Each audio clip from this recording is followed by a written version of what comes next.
Lobster Productions. We are being hypnotized by people like this. Newsreaders, politicians, teachers, lecturers. We are in a country and in a world that is being run by unbelievably sick people. The chasm between what we're told is going on and what is really going on is absolutely enormous. Oh yeah, dude. There's some Nephilim. It's like we all know what's going down, but no one's saying shit what happened to the home of the brave. These motherfuckers, they controlling us now, and no one's talking about how they made us fight to be slaves. And everybody's just walking around, head in the clouds, and won't awaken to a dead in the grave. But then it's too late, we need to be ready to raise up. Welcome to the end of days. Everybody is slaves, only some are aware that the government releasing poison in there. Welcome back, ladies and gentlemen, to another episode of Nephilim Death Squad. I am David Lee Corbo, a.k.a. The Raven. That is Top Lobster. We're here. We're 6 minutes late. Dude, we're crushing. That's early. Crazy. That's very early. 6 minutes early.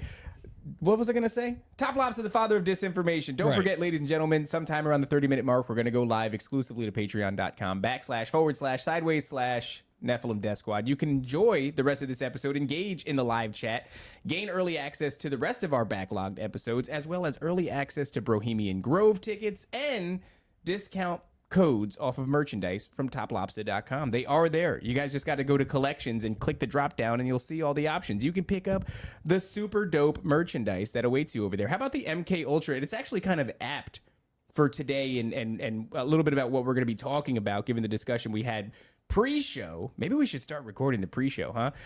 Free range MK Ultra chickens, and we just had a little bit of a situation, and these MK Ultra programs, they kind of fit in. So if you want everybody to know that you're at the cutting edge of conspiracy theory, then toplobster.com is for you. Go and pick up your super dope merch, guys. Joining us today, once again, a couple of fan favorites, and one of them is deep NDS lore. We have Jerry Marzinsky and Bryan of Demon Erasers. Guys, I want you to introduce yourselves. The audience already knows who you guys are, but let's just beat that drum again and let them know where they can find your work. Let's start with Jerry. Well, I'm Jerry Marzinsky. I've been studying the schizophrenic voices for probably 45 years. I've worked on the front lines of mental health for more than that time. I've now got a private clinical practice using something called the MACE energy method, which actually psychological problems. And I've been looking for something like that my entire life, and it showed up. It was invented in Australia. It's an energetic psychotherapy. It's not anything like a regular psychotherapy. So I was thrilled to have found it. I went and got certified in it, and I'm working with people right now in it. And surprisingly, it will a number of times get rid of the voices that schizophrenics hear. Not all the time, especially depending on how deeply they're taken over. But it will get rid of that these negative entities feed off of. So even if it doesn't get rid of the voices, it takes the food that they feed off of. I love it. Jerry's like, I am Jerry. This is how we solve this thing. I like that. Like right into I like it, man. that. Well, I mean, it's hugely important. Where can people find that programming? It was the MACE what? It's called the MACE energy method. They can read about that. I've made some videos on it on my website at jerrymarzinsky.com. Oh, jerrymarzinsky.com. Okay, great. We just had that we one just pulled showed up. that up. But The other thing, it's very fast. I mean, within an hour, I'm running into like 70-year-old people who had something happened to them when they were 7, 8 years old, and they came to the conclusion that something was bad wrong with them, that they were useless or worthless. Yep. And that they lived their whole life with that idea. And in an hour that was gone. They were free of it. That's incredible. It's interesting. It's interesting how Let's introduce Brian. Yeah, I'm well, sorry. Brian, keep let going, everybody guys. know. Well, I mean, we're just gonna say it's interesting that, especially the what the medical industry does. It's like, no, this isn't an hour long fix. This is a lifelong ailment that you will be dependent on the medical industry for the rest of your life. You got to take these pills. You got to be sedated. You have to walk around like a zombie in order to have any hope of functioning like a normal human being in It's society. not just that. It's interesting how we were talking pre-show how Brian and Jerry arrive in the same junction as us through all different ways and walks of life. Yeah. But it's interesting how the healing or the solution to this issue is, I mean, there are multiple solutions for it. It's a spiritual issue. It is. But Jerry is fixing this, I mean, in a sort of physical manner, which is something that like I've experienced just with my wife. We have went the route of Brian will, if we'll tell you the story. If we get into it, man, let's just get into the show. I'm so sorry. We're all over the place. Brian, where can everybody find you and your work at Demon Erasers? Yeah, it's all just Demon Erasers, demonerasers.com. I have a group of people that pray for people. You can go there at the bottom of the page. People sign up and pray for people. I also have a movie. That's my movie right there, Ancient Angels, which is talking about Nephilim stuff, because that's actually a lot of what I spent my life studying was history of the Nephilim and what the Nephilim are and where they went and what these fallen angels that we commonly perceive as demons, which turns out probably aren't all demons, but there's a lot more to that. And yeah, you just go to Demon Erasers on YouTube. I've got a Ancient Angels podcast going on the live channel, and there's Demon Erasers TikTok, Instagram. It's all pretty pretty much the same, just Demon Racers and then Ancient Angels on everything. And yeah, just kind of that's where you can find my stuff. But like, what I do is like pray for people, and like just like Jerry, like we pray for people and we cast out demons and heal people and deal with a lot of people that have conditions that most society would just brush away and say, oh, they're schizophrenic, or oh, they're this, or the rejects of our society. We deal with these conditions and help these people heal from them, which is not something that like obviously Jerry mentioned, like the medical industry just shoves you in a corner and gives you a bunch of that are not, but like they are indeed demons. They're entities. These are demons that are real. They are not figments of their imagination. They're intelligent, bro. They talk through people. They know things about you. Yeah, they're sneaky. They're aware of stuff. They know different languages.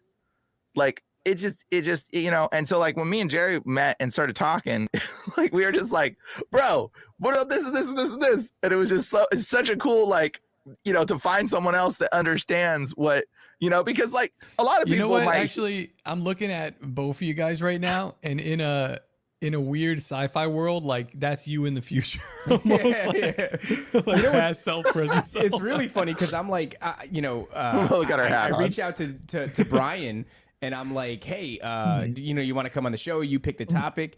And he's like, there's a number of things we could talk about. He said, I'll only do it if Jerry comes. Well, no, he recommended that. And I was like, that's an option, dude. Like, we could have both of you guys on the show at the same time. Your work is hugely important. Obviously, a massive crossover. It's the same thing, really. But given the beating that the Western medical system has been taking over the past few years, let's say like 5 years, and everybody knows what the inception of it was. I looked over the other day, RFK is talking about they know what the source of is, and we can imagine where that's going to go. Sure. Things are not doing all right, and the mental health quadrant of the medical industry it's been the biggest embarrassment for the longest time. Schizophrenic people are without help. I mean, like just without help. Either they're sedated or they're lost to the streets. Everybody knows this is a personal situation. I have an aunt who is schizophrenic, and she's lost to the wind these days. She's been in and out of halfway houses and things of that nature. So let's get into like just hop into this first subject here, because this is going to be a banger episode. Like what they have prepared for us is insane. But I almost want to get this out of the way. Yeah, let's get this out the way. Yeah. So we had another, mash, which is just honestly, I kind of desensitized to it. But that's the energy that you say it with. Like we had another mash, guys. I don't know if you're aware. That guy was driven by demons. I've heard some of his talk, and he was demon possessed. Well, check this out, Jerry. So we'll watch a little bit of the video if you guys want, but so this is from Sovereign Bra. We'll give some credit. Drew a picture of himself as Baphomet and described demonic forces controlling him in his journal. And what he draws here, yeah, look at this. It's him looking into a mirror, and there's some like I guess Russian writing, but he's looking into it. This is what he's seeing. Yeah, feels a little sensationalized to say it's Baphomet. I mean, it's kind of your classic image of a demon, but I'll give him that one. That's fine. But yeah, this guy is obviously this is a representation of how he's seeing himself, and you could take that on a metaphorical level, as I'm so sure so many people do. But wait, show me that again. Show me that again. Yeah, go ahead, bring that back up. 1 sec. What was the writing? I wanted to see the writing at the bottom. Well, the do you writing speak Russian? No, is it's not Russian. That's psychotic scribbling. Yeah, right down at the bottom. Really? At the it bottom. looks like Go to the right bottom. beneath his feet. Okay, so that stuff at the bottom, that's demonic sigilling. So like that's it could come off as some other language, but that does not look like a language. That to me looks exactly like what demons write. When people that are demon possessed, they write stuff that looks just like that. Fascinating. I don't know, Jerry, have you ever experienced that ever? Like, matter of fact, I have some pictures of it somewhere. Yeah, yeah, there you go. The stuff at the top looks like seen. Yeah, the stuff at the top looks like writing, but that bottom text is sigilling. Whoa. So here we go. Jerry's pulling from his extensive library of backlogged information. Jerry, yeah, here's your full screen here. Let's see. Okay, here's pictures. This is one schizophrenic. Yeah, jeez. Wow. Jeez. Yeah. Let me get another one here. This guy was drawing a painting of what he felt like. It's Wow. honestly a beautiful you can painting. see that. Wow. Let me see what else I got here. So you're saying like the way that it would be like lined up almost like incoherently and yeah, I've seen pages and pages of. Look at that, the Messiah. It's funny. How do you like that, Brian? Yeah. Yeah. Very, Look at the upside down very, cross on the guy's forehead. Yeah. It's very, very akin to many of the things I've seen as well. Before the show, Jerry was saying that these things really don't like religion, but it's interesting because a lot of the theme is, we understand why now. It's because it is a spiritual war that they're engaged in. But as much as they don't like religion, they don't like Psalms 23. You were talking about that, Jerry. They react like worms on a frying pan when it's read to them. Them being the schizophrenic patients. Oftentimes the themes of the language they're using, what they're describing, the things that ail them, they have a massively religious bent to them, and it's pretty evident in those images there. Yeah, they do not like anything religious. That's one of the patterns they run. Here's some of the, I can try to read some of that. I don't think it's going to make much sense. Yeah. Yeah, Wow. that seems so. I'm going to explain what that is real quick. And if you notice, Sure. I'll tell you guys some of the stuff involved in what this is. So demons don't write their names in spelling. Okay. They don't write their names in words. They write their names in symbols. Okay. They're called sigils. So demons will draw symbols that's how you conjure them. And so a lot of times you'll see amongst the writings of schizophrenic people, like somewhere on the page, you'll see that like a little pattern design. That's the signature of the demon that's usually possessing the person. You'll see a little star looking thing or some weird little thing with loops. Now you're speaking. Look at this one's got a star up there now that you mentioned it. Yeah, zoom in. Let me see it. See the star at the top? Oh, yeah, of course. There it is, They'll put a little star. They'll put a little, there's some on the bottom left. Oh, the bottom left of that page right there down the side. That looks just like the lettering on that. Yeah, the one that's going vertically down the side. Yep, that one. So like, wow. That's, you'll recognize it when you start to recognize demonic sigilling, you'll see it. And so they don't write their names always in long lines. Usually it's at one spot. You'll see one spot. It'll almost look like a scribble. But you'll see it's like a pattern repeated over or something. That's usually the demonic sigil. And so they'll write their stuff, they'll write their name, they sign it, there's stuff down the side too. And if you scroll to the bottom like that, those symbols, those are sigils. Those aren't letters. They look like, obviously we look like them as letters today, but you know, those are sigils in there. And Do you so think that they're, this writing is also like like not just a demonic, but like an angelic writing as well? Because in the book of Daniel, when was it Belshazzar? When Belshazzar, Oh yeah, when that ghostly hand shows up on the wall and starts writing stuff. you know, Yeah. that's a very interesting thing. There is a correlation with writing and spiritual entities. There is some kind of correlation I've noticed. What's he got there? Oh man, that looks like, honestly, when you see like a band T-shirt. That's exactly what it's like with a band T-shirt for sure. It's like a band T-shirt. Wow. Yeah. They're trying to normalize you with a lot of these band T-shirts to like things that are cultic. But this language is called cursive. Okay, that's what it is. It's the cursing language. And so what people do is they would channel spirits, they zone out, and then they write stuff. Okay. Yeah. And when they write things, they write in the language of cursive. It's you don't pick up the pen, you scribble, and you let the entity control your hand. And oftentimes you like picking up the pen breaks the train of thought. That's why cursive is a continuous like scribble. And so a lot of the times you'll see in the schizophrenic writers, they get really good at it. They pick up the pen a lot, but that's because they're to all the in the world. Good God. Yeah, that's what it says.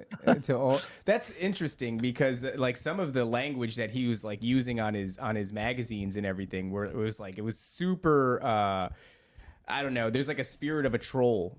An internet troll like embedded in some of these shooters, which is, you know, makes me look at my internet habits and go, what am I doing here? Yeah, it's true. It's true, right? It is. Why don't we bring up this video here, because I actually haven't had an opportunity to listen to this, and I felt left out. You guys were talking about it before the show started, and I was like, I haven't seen it either.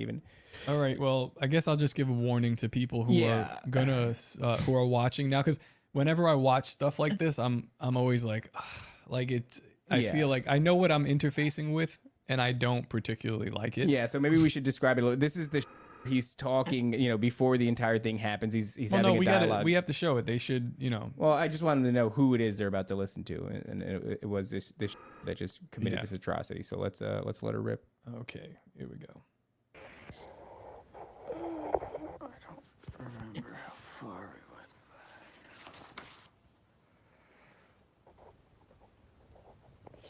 Yeah, it's sigilling in the middle of the page there. I saw that, yeah. That was sigils.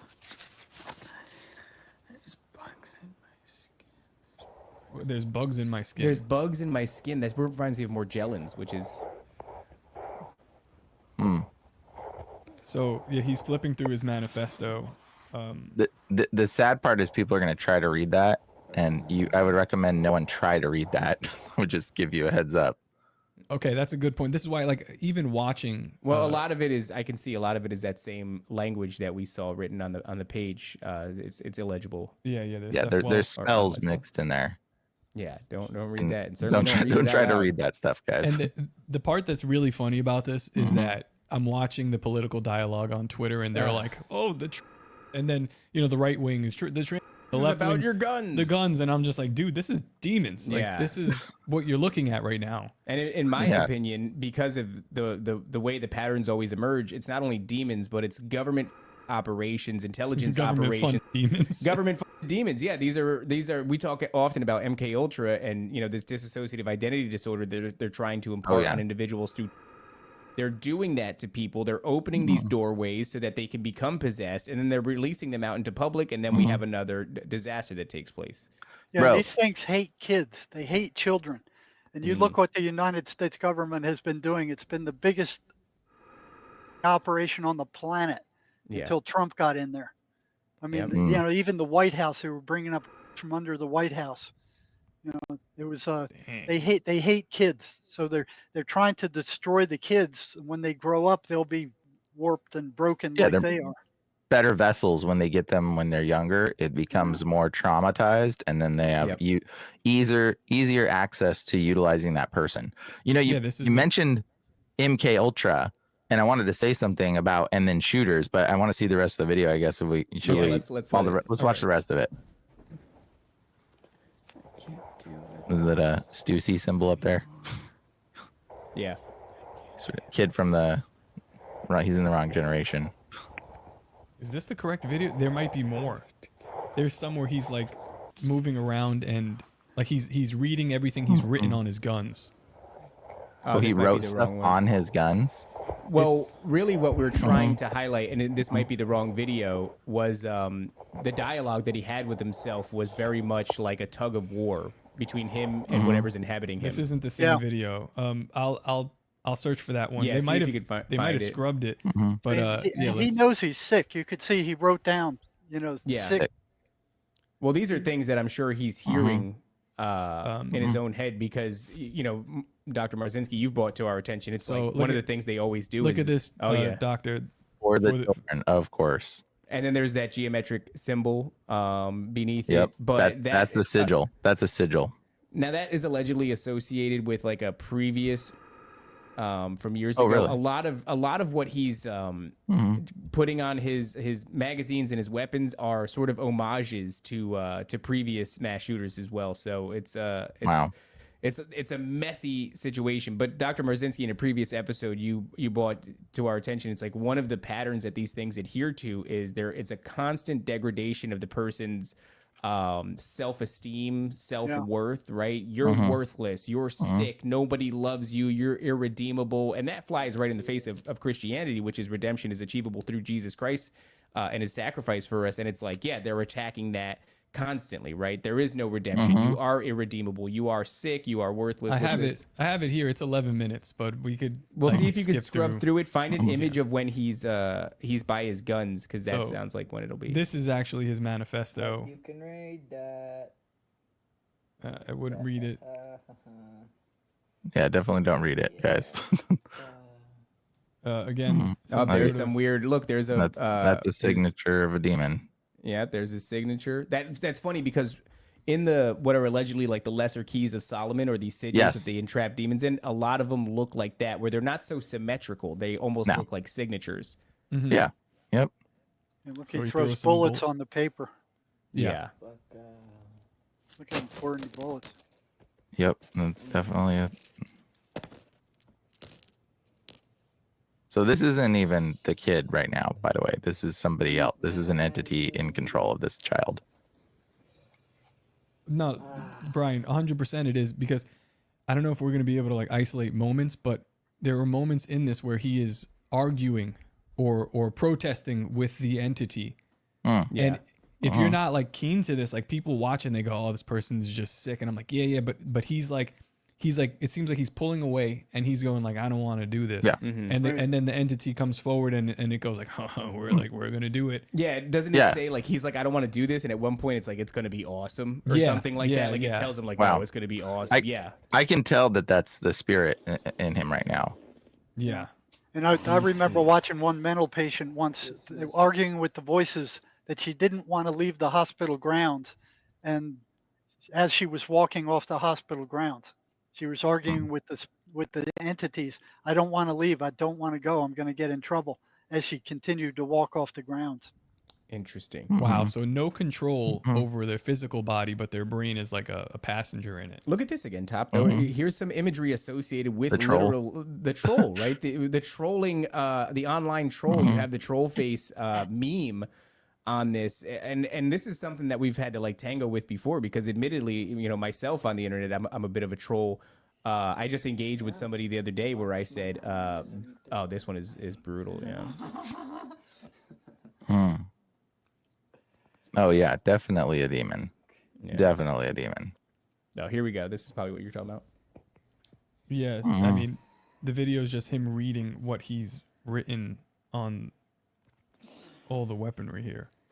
It's fascinating that he wrote these things because So that was his voices that were writing that stuff. yeah, that wasn't him. Yeah, it wasn't even him It writing wasn't him. Yeah. See, but So the judges in the courts don't believe in these evil spirits, even though they've run into it over and over and over again with the person saying, "I don't remember doing that. I didn't do it." And they said, "Yes, you did." And the guy would say, "Well, the voices did it." Right. And they want no part of it. They don't want to even listen to it. Yeah. And it's oftentimes the people regret and are embarrassed and ashamed when they are brought because they're like, Yeah. they're like, they don't want, it's like hard for them to even watch it. Like this would be reminds me of probably, Go ahead. it'd probably be hard for this kid to watch this, you know, if he was in a stable state. It would be hard for him to watch this even. Yep, You have I've seen that too. Pentagrams, must fall, inverted crosses. It's all inherently religious, and you know, it's like I don't know what sort of other keys you would need to absorb the fact that this is spiritual. That's But, funny you know, that they put must fall on there, and that's a huge clue as to who is behind this, by the way. Just He's so you also guys got know. like it's odd. Well, it's not odd, but they're playing like he's playing like a weird political angle. Like he's saying about like Trump must fall, but then at the same time, he's a transgender person, so like you're embracing the other side of the political spectrum. It's just bizarre. Well, he's like the embodiment of chaos, which is why it's like, you know, what it's done right now to the political and cultural climate is it's put everybody in a position where they can pick something out of this event and use it to bolster their side of the argument. I think this part here might be the part where, if I remember correctly, let's just listen here. Better than the best. I got my Minnesota patch. In the fucking FSB. Maybe I look like a cop and I won't get rushed or something. I don't know. But shit, let's fucking do this before the anxiety kicks in. Would that say let's do this before the anxiety kicks in? Yeah, let's get this done before there's any interference. Whoa, that's strange. Listen to that. Oh yeah. Oh yeah. There's this switching. There's what's happening right now is there's multiple entities inside of him that are multiple different ones that are switching between the control over him. Different accents, different personalities, everything. Yeah. Yeah. All right, I guess we'll just listen to a little more. Got more gas taped on this end. This will be for the emergency exit. Pop it through the hand. Oh, there's Garfield. This is all too fucking real. All right, that's kind of funny, but it's a little bit funny. Yeah, it's like ridiculous. Yeah, there are like 3, 4, 5 distinct personalities coming through in this video. If you watch it, and there's like one of them, I wish I had it isolated. It's like him almost asking for help. Yeah, he's like I don't want to do this. And I wish we would have found that. But that one is quickly like pushed aside. They're like, yeah, we're doing this, and then just look at more guns. I'm like, do you remember the Aurora, Colorado, where like, you know, he has his hair dyed, right? That was the guy who dyed his hair orange, and I think is that the same? That's not the same thing as the Batman, is it? Yeah, that's okay. So yeah, he dyed his hair orange. He's calling himself the Joker, and I know that within the MK Ultra program, one of the things that helps to create this disassociative state is that if you look in the mirror and your visage doesn't resemble you, so if you can dye your hair, if you can change your features, this whole transsexual movement is massively beneficial to that program because you want to talk about a dramatic change, so you no longer recognize the individual in the mirror. Which will allow you to slip into this disassociative state even deeper. I don't know what else you could do besides changing your gender. That's going to be, you know, pretty advantageous if that's the goal. If the goal is to create that disassociative state and then have another personality slip in, change your gender. Change your gender, and you're a prime candidate for it. So if they can create this gender dysphoria within you, you know, I was joking around during the intro of the show, but we have a shirt that says free range MK Ultra chickens, essentially. But it's like we all are. We're no longer in the lab getting our eyelids stretched open, being subjected to propaganda and being tormented. It's like a lot of people, especially the younger generation right now, is being subjected to this content that evokes gender dysphoria. And I think from there, you've got a pretty good selection process, because what happens is the more you're willing to go down that path, the more you're willing to engage with the medical community to help you achieve that goal. And once that happens, then you're on a list somewhere. Like, look, this person's willing to do hormone therapy. This person's trying to go for gender reassignment surgery. This person has all the genetic markers that they would be a good fit for this program. I think that much of what we're seeing is actually like a selection program for individuals they want to put through this process. Yeah. And the demons will oftentimes refer to themselves as they, them, or us, or we. And like, it's just so evident. It's so prevalent when you see a person calling themselves they, them, or whatever. You're like, well, clearly, like, what me and Jerry do. It's like, well, obviously you got something else talking through you, bro. That's why you keep calling yourself us and we and they and them. Like, to us, it's pretty obvious at this point. But but people don't know that. They think that they, them is it's my title. No, it's not. You have a demon, and you're unaware that you have something demonic inside of you. That's the scary part. These people don't know that they are demonically being influenced. That's the really concerned part, because they're under this influence without being aware of it. That's what's called being spellbound. It's like if I turned you into a frog, and you knew that you were used to be a human, you're like, I need to be turned back into a human. You're under a spell, but right? Okay, these people are under a spell, and they do not even know. That's called being spellbound. They are under demonic control, and they don't even realize it. And so that it's terrible. Jerry, you're going to say something? I remember an example of this. It was one of the prisoners when I was working in the psych department of the state prison. He told me he was hearing voices. The voices convinced him that he should himself. And they said, get your gun, jump in your car and just drive. And when you run out of gas, park the car, take your gun out in the desert and shoot yourself. So he said he did that. He ran out of gas. He walked out in the desert. He sat down, cocked the gun. He started to move it to his head. And he said this bird appeared in a tree near him. And he said it was like no bird he'd ever seen before.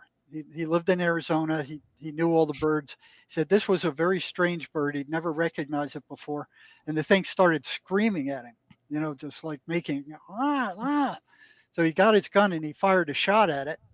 And I wanted to know whether he hit it. He said, no, I didn't hit it. I missed. But he said once the shot went off, the bang, the explosion of the gun, it woke him up, just like Bryan was saying. And he's looking at the gun and going, what was I going to do? That's so that incredible.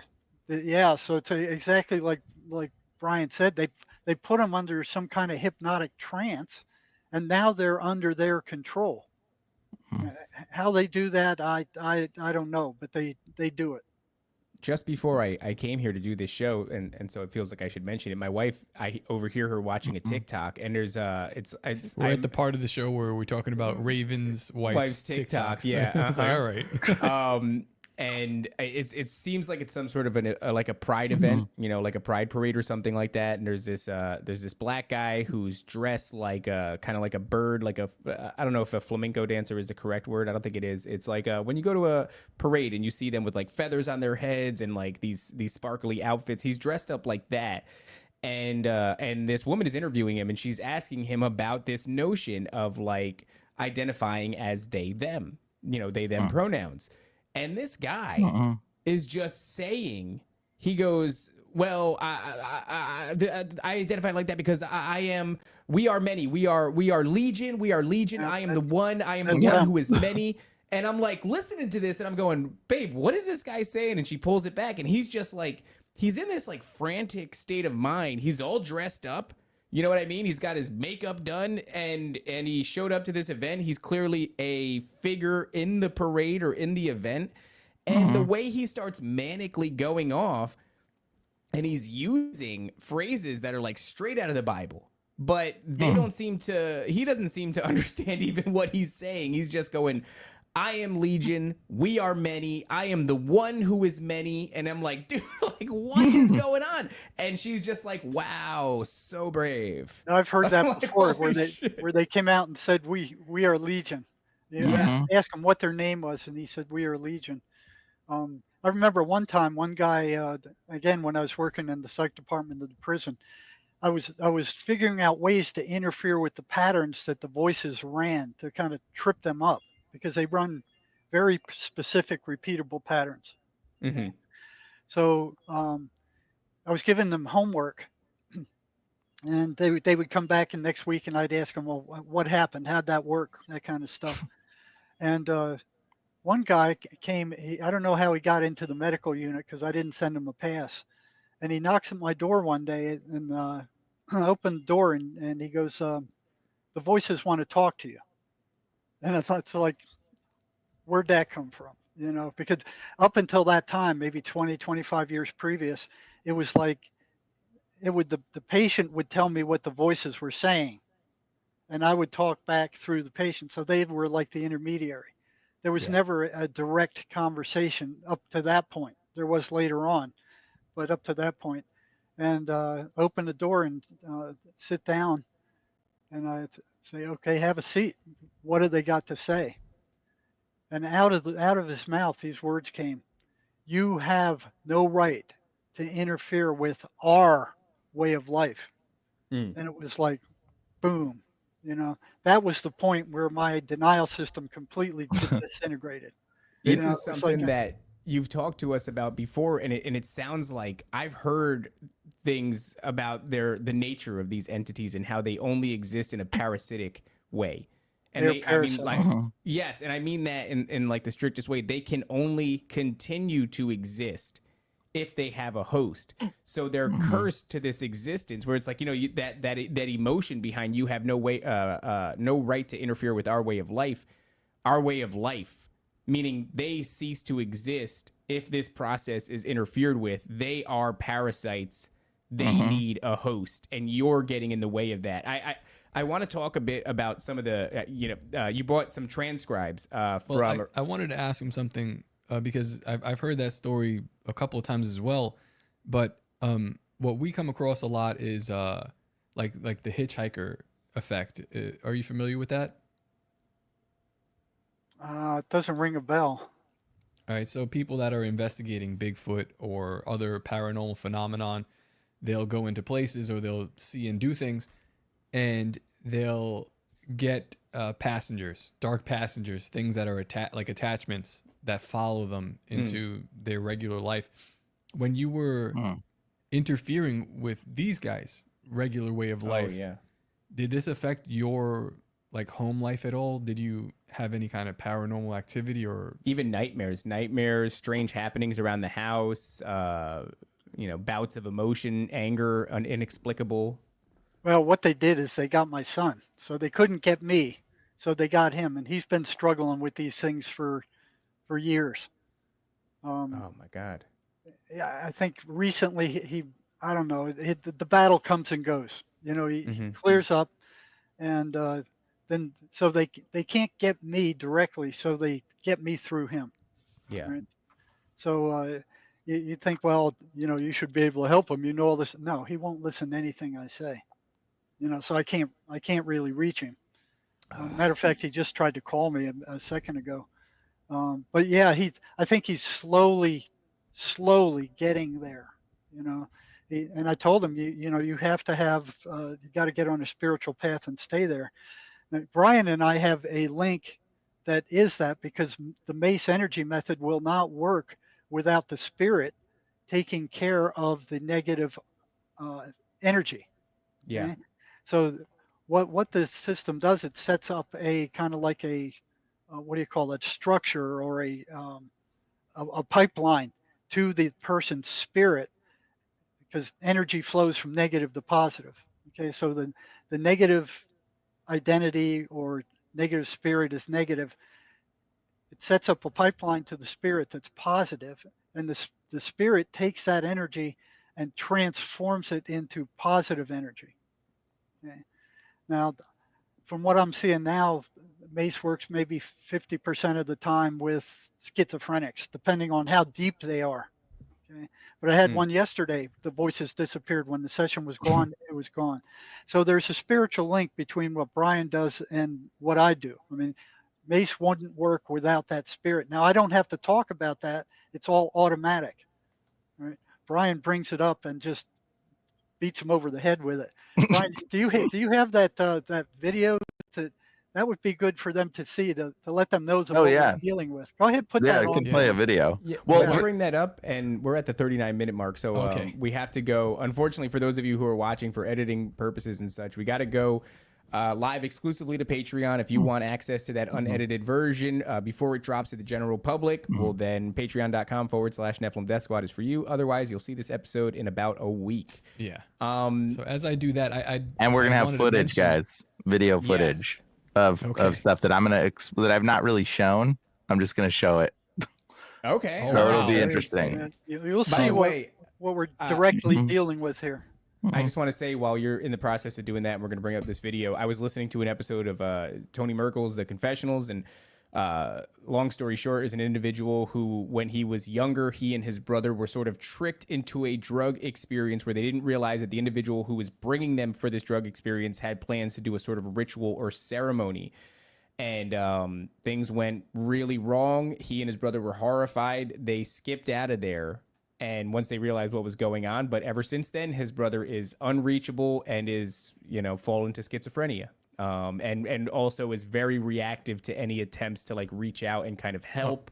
One more thing, what I wanted to say too, what you're describing with this mace energy method, like this, like transfer of positive into the spirit and the negative leaves. It's like biblically, they say if you are filled with the Holy Spirit, you cannot be inhabited by another spirit. It's like if you're a cup and your cup is full already, you can't be filled in by demonic entities. The so idea like, that you couldn't be possessed, but you could be oppressed. That's a little bit wrong. Yeah, and I will agree tell with you, that. They hammer us all, no matter what stage you're in. Yeah, it don't matter. It don't matter what you like. You're a vessel, but your vessel is not fillable fully. Okay, so like no matter what, they can attach to you even if you are full of the Holy Spirit. Doesn't matter. And they hit us all with negative ideas. All of a sudden, you get this what do you call it? Impulsive, or it's just like a negative idea that just Negative thought popped in your head. thought pops in your head, or an imagination. and it tells you to do something really bad and stupid. Like I had one guy write me, and he said, "Oh, I know what you were saying with that." He said, "I was standing behind my boss the other day, and this voice jumped into my head, sounded just like him." So that's what's deceptive. It sounds just like the thousands of other voices that go through your head on a regular day, and it's telling him, "Spit on your boss."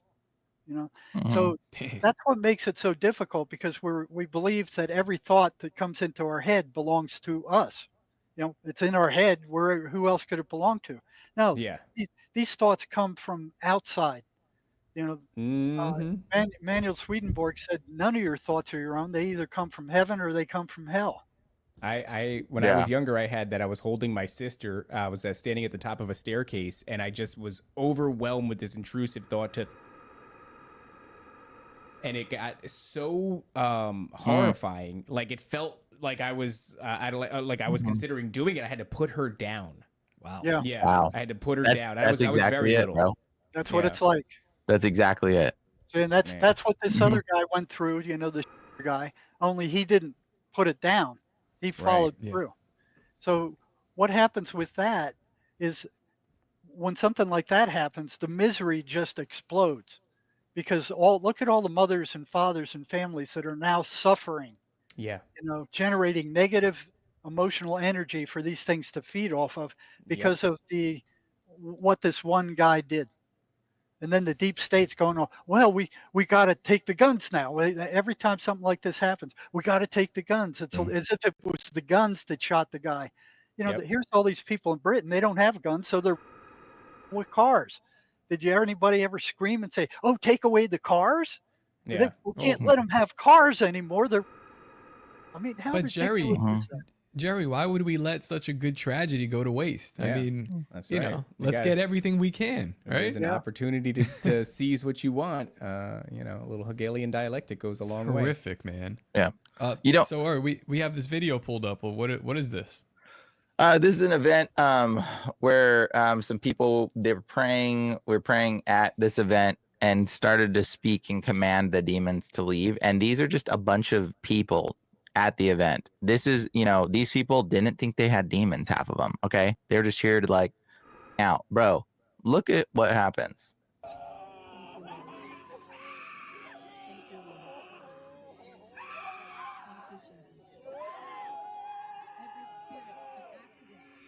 They're on the ground, rolling around. People are throwing up everywhere.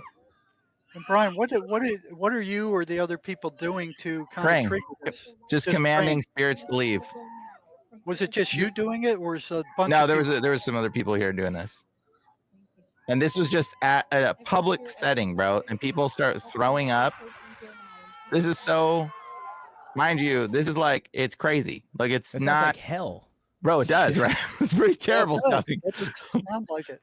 So this is stuff I don't share these stuff because there's just so much involved. But like I do have one video that I have shared that I'll play this one because it's pretty intense. But I mean, like this is, you know, this is my studio. This woman came in for stickers at my shop that I was doing She came in for stickers. She came in for stickers, bro, and she's sitting behind me, and then like it starts manifesting while I'm sitting doing design work, and bro, it's pretty gnarly.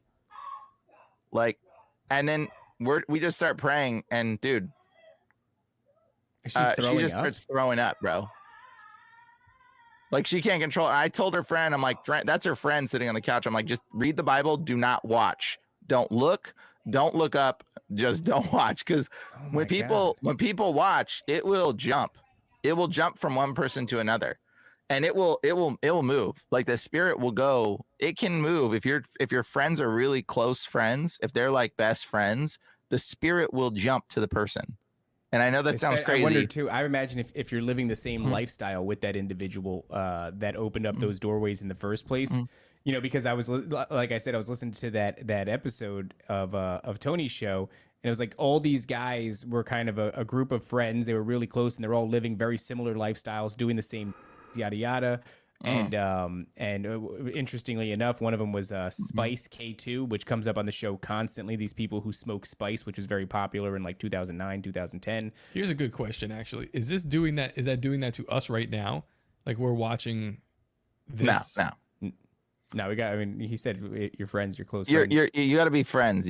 When you're close friends to this, when somebody is demonically possessed and you're like in their life and you're their best friend, you guys are roommates. Yeah. And you're like living together, the spirit can jump.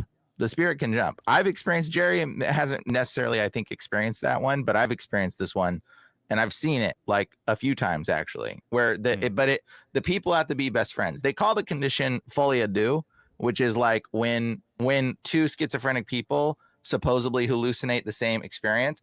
Like there is a name for this condition, but I've come to realize like the person they have to be like really close.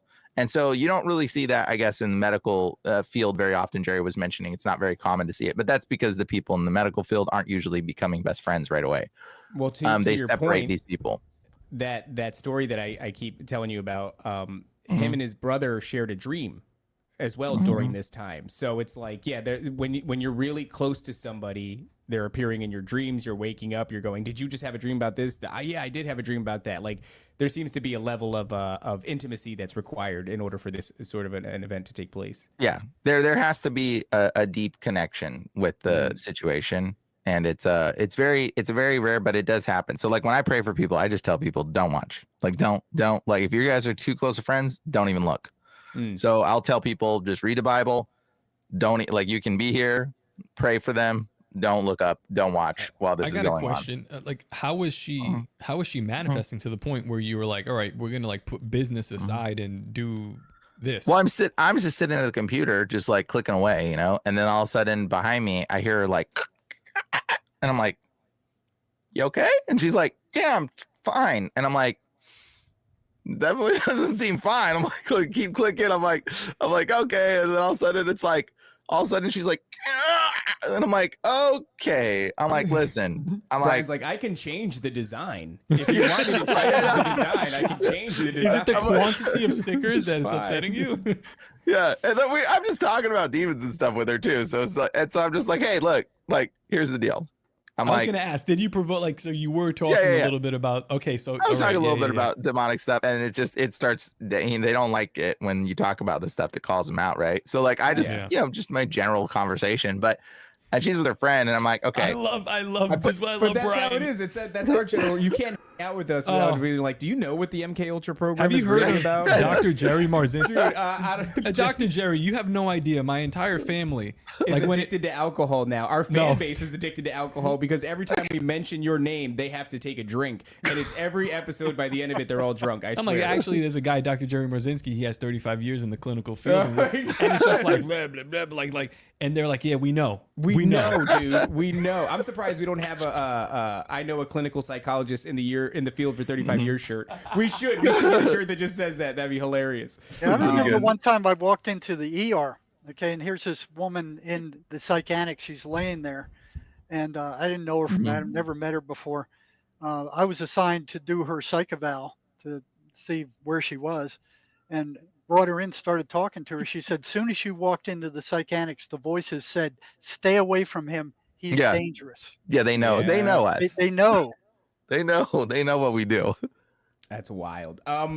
It's we pretty had funny. mentioned earlier that you had some transcribes. Oh wait, I think there's one more video. Oh, there is another video. Oh, there's Let's one. let her Yeah. rip. Well, here I'll tell you. So that girl, by the way, was sitting there. She's like, I'm like, look, Yeah, here's is she the deal. okay? Oh, she's fine now. She's great. And so I was like, hey, by the way, I was like, here's the deal. I can either finish your design stuff and we can work on your sticker, or I was like, you probably do.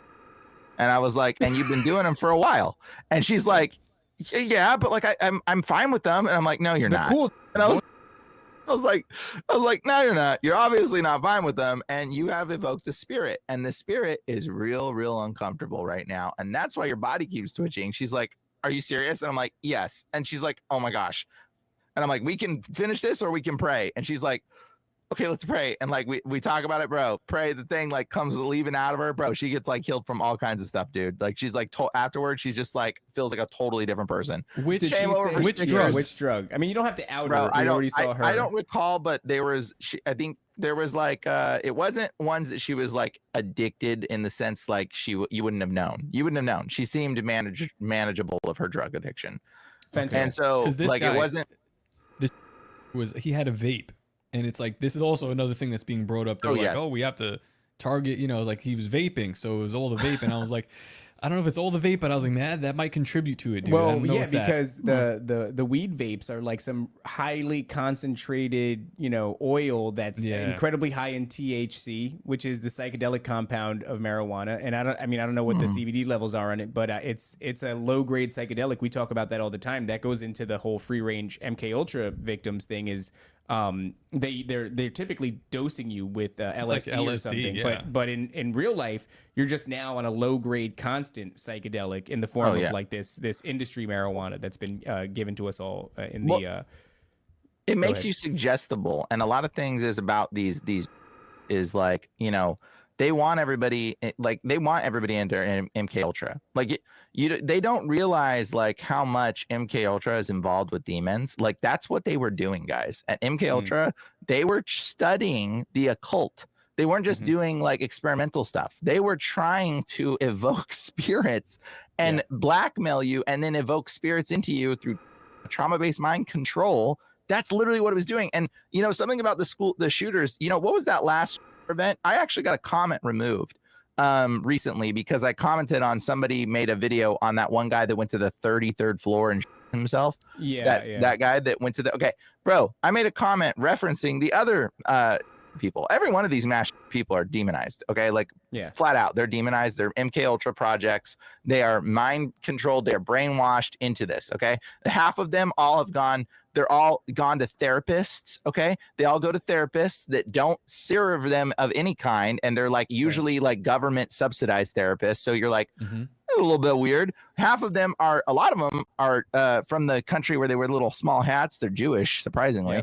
But the therapists also are on these not psychedelics. They're on these government themselves. Oh yes. Oh, of course they are, because they're part of Brian, the agenda. And that guy that did the 33rd floor.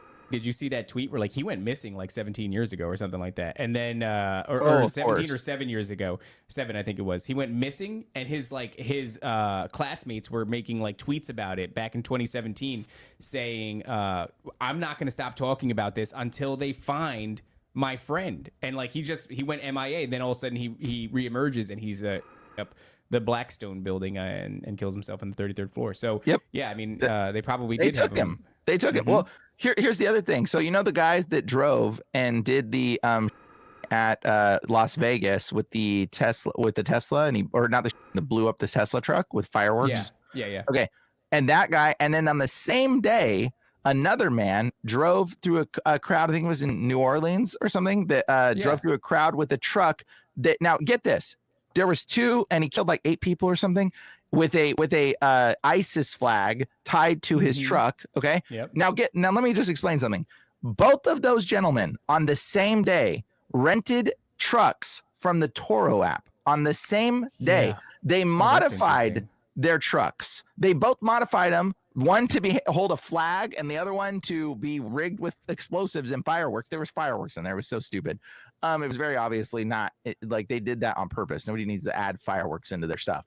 Okay, Right. So both of them on the same day did this. They both rented it from the same Toro app. They were both ex-military, and they both came from Fort Braggs. Fort Braggs was known, has been renamed actually, but was known, and it renamed it because of the negative association that was involved with MK Ultra programming at Fort Braggs. Both of these gentlemen were military people from the same app, from the same thing, on the same day.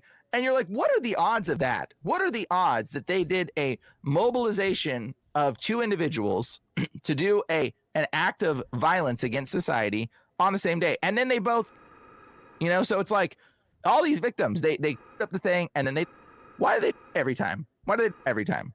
Like, they don't, Can't because tell they stories don't. if you're dead. Yeah, you can't. Dead men don't talk. That's why. And so they program them to do this, and then to kill themselves, or they them on purpose because dead men can't tell no tales. So if they didn't, we would know a little bit more about what's going on, and we'd find out, hey, let's do some deeper psychological analysis of these individuals. Bro, guarantee you they were both going to psychiatrists. Guarantee you there's some connections there. And then it's like, dude, they strap on, like one of them straps on the ISIS flag, and they're like, oh, it's the Muslim agenda, these crazy Muslim. Bro, they're trying to misallude you from the fact that it has nothing. It's demonic. They want you to be pointing fingers at different groups of humans and say, these humans are bad. These humans are bad. These humans, and come into unity and peace and love with one another. They want you to be thinking that everybody else is the enemy, but really it's the demons. It's the entities that are controlling it through abuse. That's what's going on. Sorry. Anyway. And then they send these guys to psychiatrists who spend no time talking with them and dump these powerful chemicals on their brain that turn them into zombies that don't anything. It just they're major tranquilizers.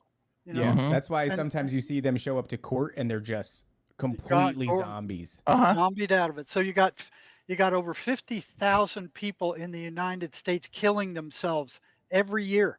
That's as many as died in the whole Vietnam War. This is year after year after year after year. And a good many of them are on antipsychotic and antidepressant that are doing nothing, and they're still killing themselves and others. They closed down all the state hospitals all over the country. So where are these guys going? They're either robbing people, selling, or using and on the sidewalks. You see them everywhere on the sidewalks. These guys are mentally ill. They got nowhere else to go. They got no money. And what happens is they get arrested. They get thrown in prison for double the cost of keeping them in a mental hospital, because now you're paying for security. You're paying for all the infrastructure that goes in with a prison, which is, barbed wire and electric fencing and sensors and all this other kind of stuff, and expensive guards and stuff, instead of just attendants to watch over these guys.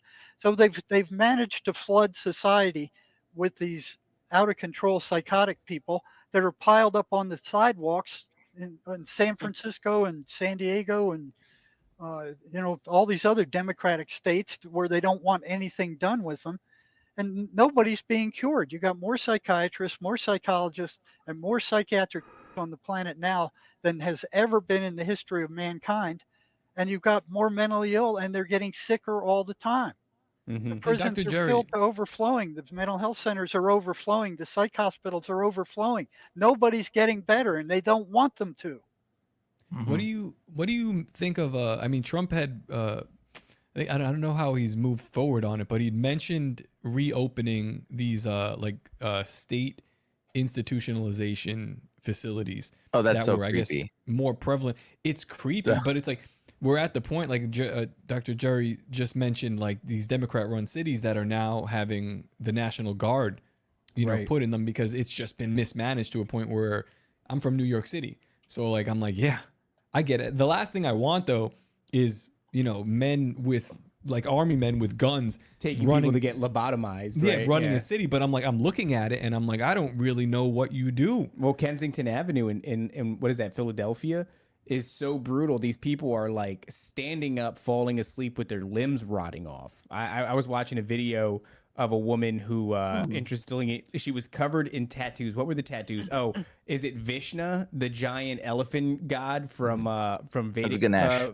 Ganesh, thank you. Yeah. And so she's got this giant Ganesh tattoo on her. Half her face is a scab all the way down to her neck. And when the camera rotated to the back of her head, the entire back of her skull was just one gigantic scab.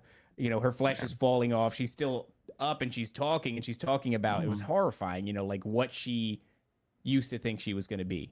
And now she's this Walking Dead member in Kensington. That's where they think that there's bugs crawling inside of their skin. So they try to, they do that. Which, that's by the way, result of that.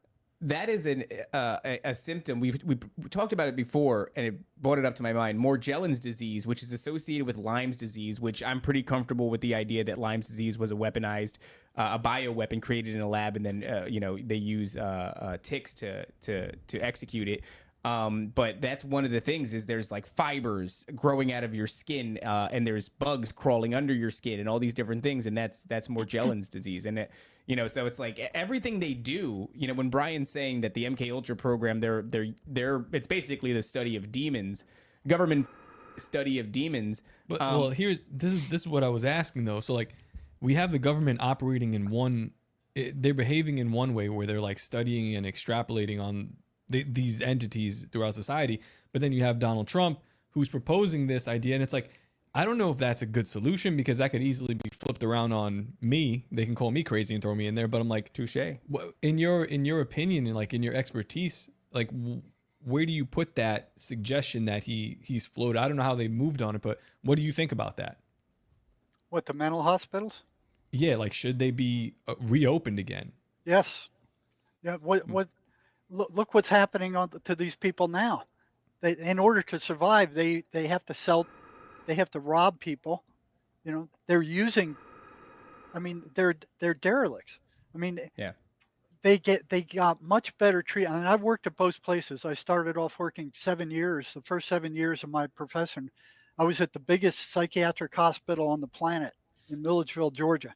There were 10,000 patients there when I got there, and the conditions weren't great, but they were better than living on the streets, eating out of garbage cans, selling, panhandling people, crapping on the sidewalks, and it was much cheaper than sending them to prisons where a lot of them eventually end up under high security prisons.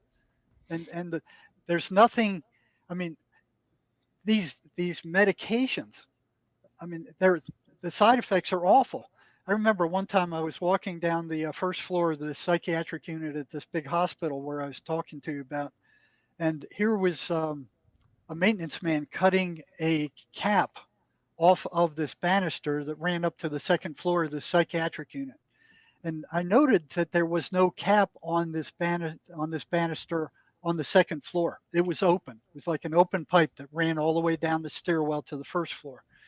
So here's all these patients standing there watching the sparks fly, and it was like a little 4th of July. So I just joined in the crowd, and I was watching the fireworks with all the patients. And here's this maintenance man cutting the cap off of this bottom part of the banister. And, it was the most exciting thing going on at the time. So we're just watching all the sparks fly and the smoke. And when that cap fell off, there was a waterfall of multicolored pills that just poured out of that banister. There were thousands of them. They had been dumping their pills down that banister for decades, and it just kept pouring out of that banister. And they just hit the floor and they just spread out in this multicolored facade all over the place, and it just kept coming and coming and coming, and I'm just standing there, just wide-eyed, knowing each one of those is a choice of mostly schizophrenic patients to remain schizophrenic, because the only thing we had then back in the 70s were those. That's probably why they were standing around. They're like, I know what's in that railing. I know what's about to pop out when they I never drop thought of that, cap but they off. might have known that. I didn't. Wow. It took me by surprise.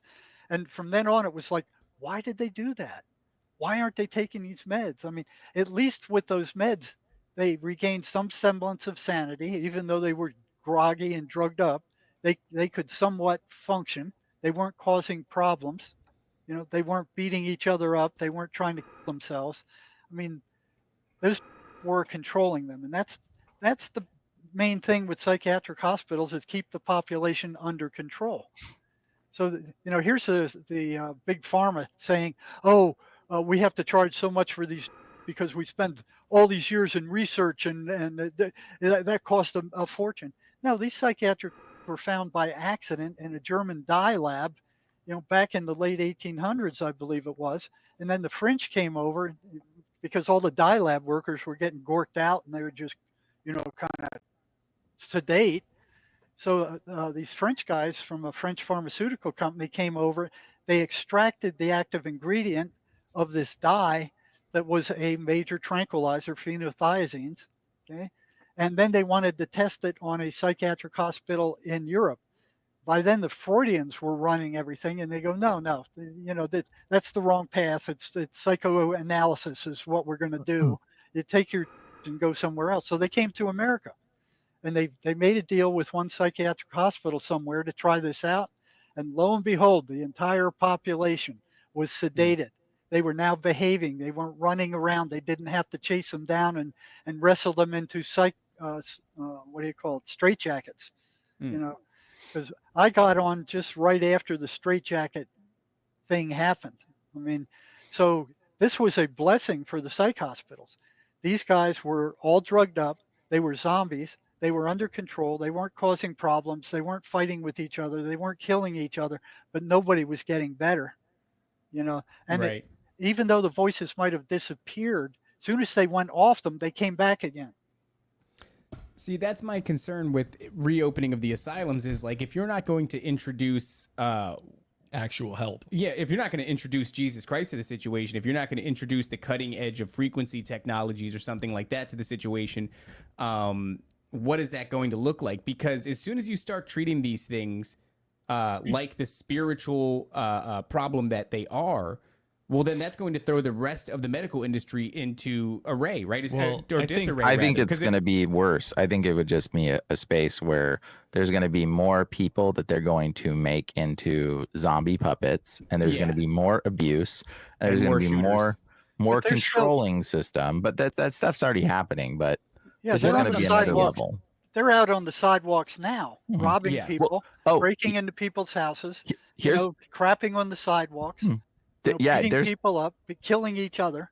Yeah. And they're already being taken advantage of. By the way, side note, I was in LA, and there was cameras that I just found out in LA in Skid Row. People install cameras, personal cameras. There was a guy, I watched a video of a dude cutting one of the cameras down.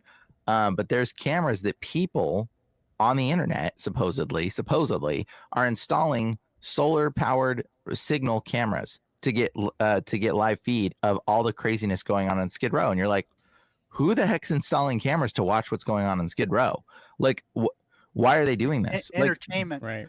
Entertainment, or is it to find subjects that they can kidnap? Because a lot of these people go missing. Why not both? They go missing. Yeah. They go missing completely, and people are like, dude, I don't know if you know this, but like when the LA area, they tried to clean up Skid Row, there was a bunch of people that were there for years, okay?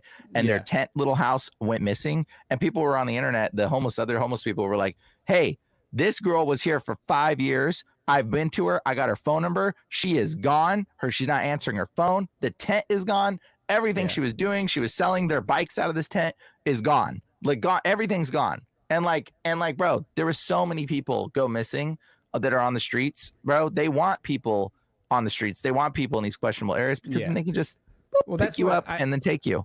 I agree with Dr. Marzinsky in the sense of like right now they are an active threat to society and an active threat to themselves. And otherwise they're literally decaying, dying, and all these, and they're putting others in jeopardy as well.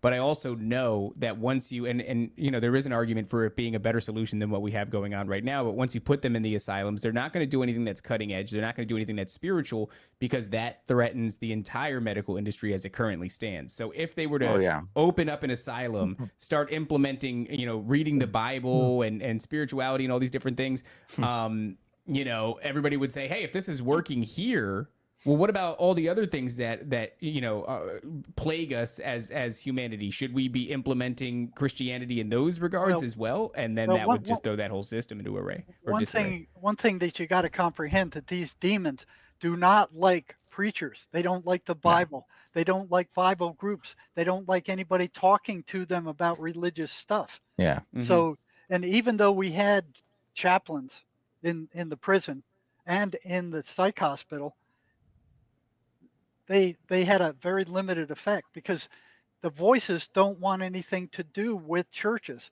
So when I found out that, you know, that one patient said, hey, I prayed the 23rd Psalm and the demons started screaming. They was like throwing them on a hot frying pan. So I started handing out the 23rd Psalm, and I bring the guys in a week later and said, well, what happened? The voices didn't like it. They can't stand it.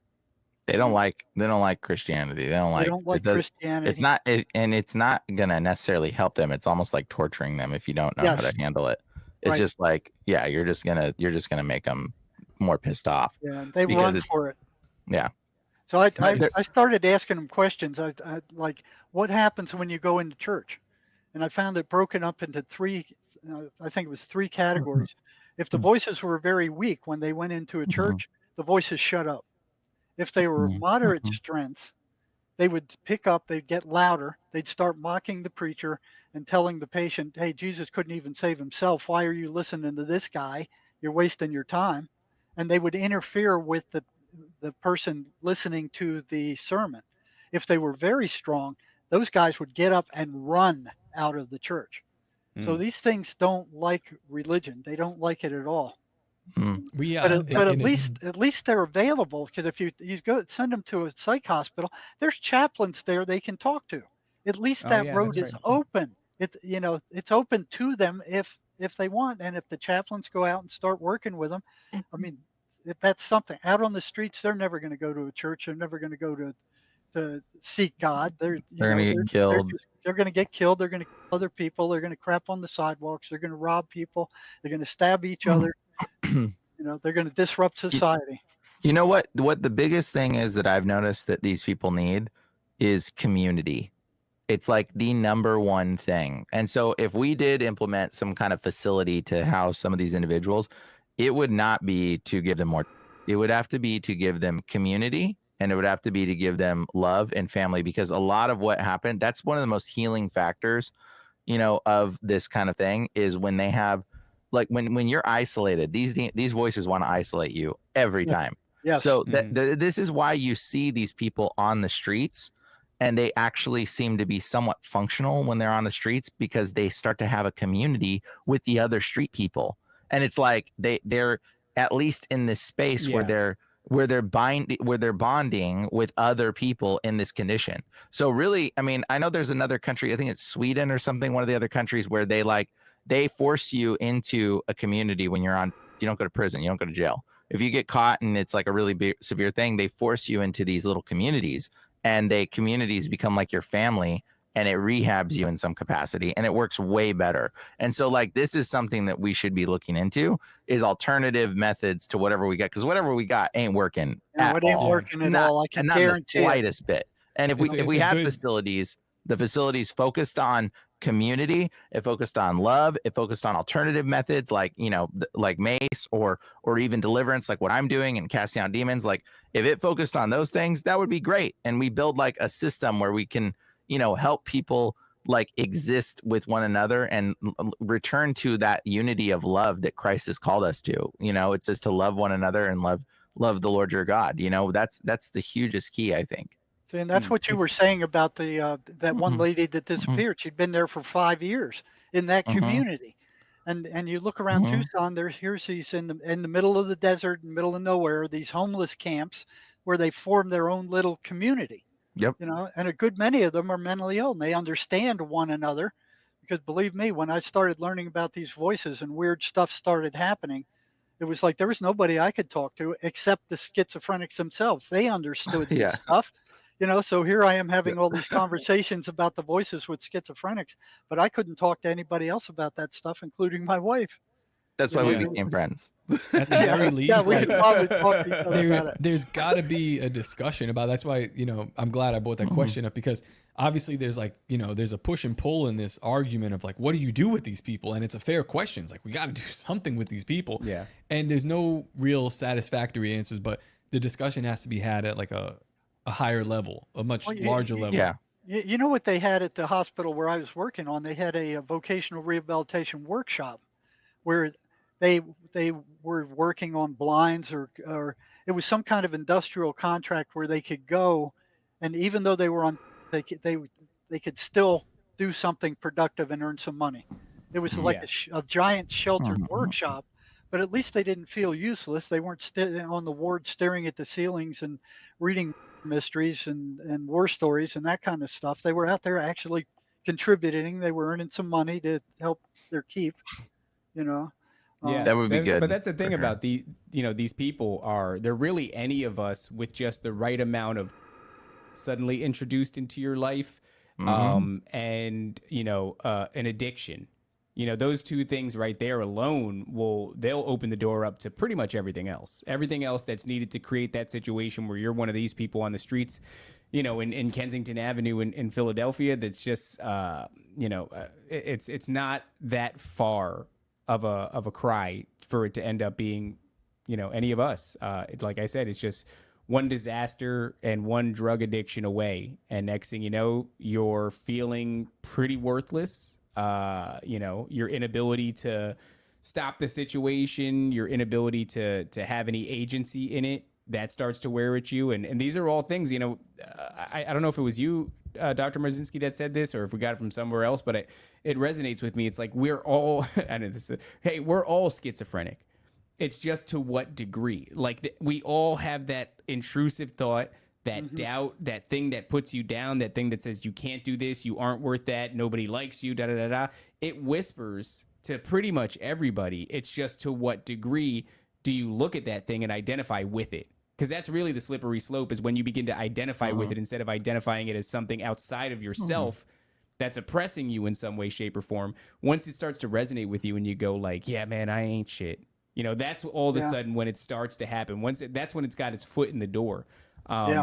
So it's a sad thing, man, because like I said, I was watching that lady, and she's talking about what she thought she was gonna be when she was a little girl, and she didn't think she was gonna be the Walking Dead on Kensington Avenue. She thought she was gonna be any number of things that any of us thought. We were a veterinarian, something like that, and instead she's like wondering if she's gonna live, because half her head is made of scab, and it's a little disheartening, because I know that we have a way through.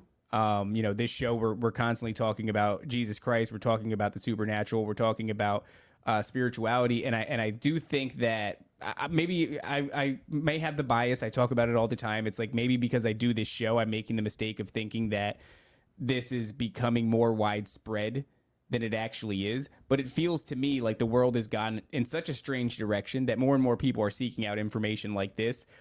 You know what? That might be a good... They're waking up for sure. Yeah. That's what I think. They're waking up.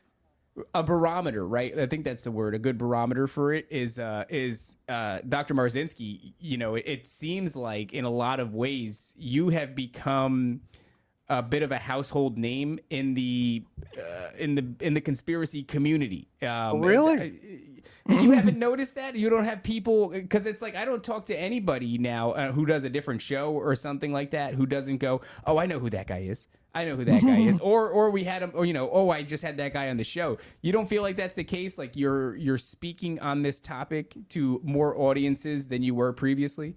Well, I've been speaking on this topic for a long time. I'm surprised they haven't come down on me for it, because these guys are making, I think it's 14.7 billion not million, $1 billion a year selling antipsychotic to the rest of us. Okay. Right. And it's like 14, it's almost 15 billion they're making selling antidepressants every year. And these aren't curing anything. They don't want anything changing. They want to just treat the symptoms, and that's it. So, one of the biggest lies that they put out is that the voices schizophrenics hear are hallucinations. Mm-hmm. They're not hallucinations. I've got 23 patterns on my website. And for any of you guys that are out there working with schizophrenics, or if you have a schizophrenic in your family, or you're working in a mental health center, go to my website under jerrymarzin.com, then go to articles and pull up the list of patterns. Okay. Take them and run them through with your psychotic patients, and you'll see that these are repeatable patterns that they all have, and they're all subject to. So if these voices are running patterns, they can't be hallucinations. Hallucinations are random. They're all over the place. They're positive, they're negative, they're just all over the place. These things are running full-blown, repeatable, predictable patterns. They're not hallucinations. Hallucinations don't run patterns. And here's a psychiatric going, hey, we're the psychiatric, we run the mental health center.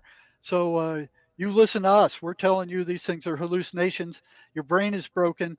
There's nothing you can do about it. That is a lie also. It was made up by Eli Lilly back in the 60s when they came out with Prozac to sell Prozac, and then the psychiatric adopted it, and big pharma adopted it, and they started teaching it in the universities. It's an absolute lie. It's been There's no measuring over it and over and over. Yeah, like that's the other thing. How are you going to measure it? Nobody gets evaluated for schizophrenia based off of like checking the chemicals in your blood. They get evaluated by you acting in person. Yeah, right. I bring this up all often. Subjective. There is no test. I'm sorry, go ahead. Yeah, exactly. There's no objective test for any one of those diagnoses. What is it, like over 200 diagnoses now in that DSM? Yeah. Including mathematics disorder, caffeine disorder. Yep. Sibling relational disorder. Kids. I had they tried to diagnose me with some sort of medical terminology that was associated with a problem with authority figures. Mental retardation. Well, that one too. When I was a kid, they diagnosed me with ADHD, and it was like the way they diagnosed me was they had me do a math packet, and I didn't finish it like in the time allotted. And it was like, all right, Adderall. We're going to put him on Adderall. And I was like 11 or something like that. And amphetamine. Yeah, which, it explains why it did wonders for my weight loss. They're trying to do that to Jack's girlfriend's sister. The little girls, same thing.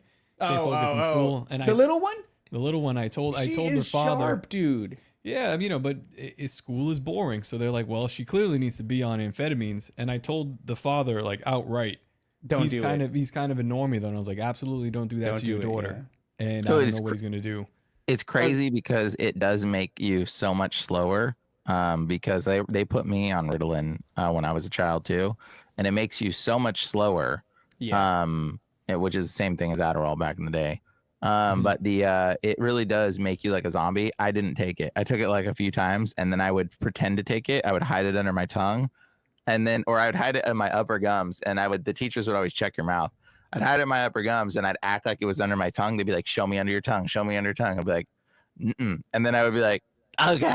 And then they'd see under my tongue, and then I would go, and then I would just go around and spit it out of the top of my gums. I made them think. Dude, that's such a bummer though, because that little girl that you're talking about is like, I remember I was talking to my wife about her, and I was like, yeah, she's sharp. She's got like a solid personality. Yeah, she's got like she's a normal little, well, she's, I would say she operates a little bit above the intellect of a kid her age typically. She's a little bit sharper. She's a little bit more personality driven. And the idea that they want to put her on, that's probably why she finds school boring, is because she's a little bit of cut above the average kid. And so it's not a challenge for her. It's not engaging. And look at our society today, though. There's so many children today are so dumb. It is so upsettingly, because all the children, bro, I can't even find people to hire because they are so intellectually, like mentally like brain does not function. Okay. Yeah. Like I don't know how to describe this other than they are all like they're like borderline. They're retarded. Like that our society is now. Yeah. And like, well, I don't have it's so sad and unfortunate because they've been Ritalonized or ADD'd or Adderalled to the point where their brain doesn't even operate like a normal person anymore. Yeah. I don't have the video at hand, but RFK Jr. he's talking about, I briefly touched on at the beginning of the show, that they're going to talk about what's been causing this entire time, and for the sake of editing later, I won't say it. Just as like I'm sure we can all imagine what the answer is going to be, and he was kind of we know what to it is. But if you looked at the numbers, I think he said something like 1 in 10,000 used to be the number of children who had. And now a recent study in California says 1 in every 12 boys has. And shame on California for assuming the gender of these children, but 1 in 12 of these genderly ambiguous children who haven't decided what they are yet are considered.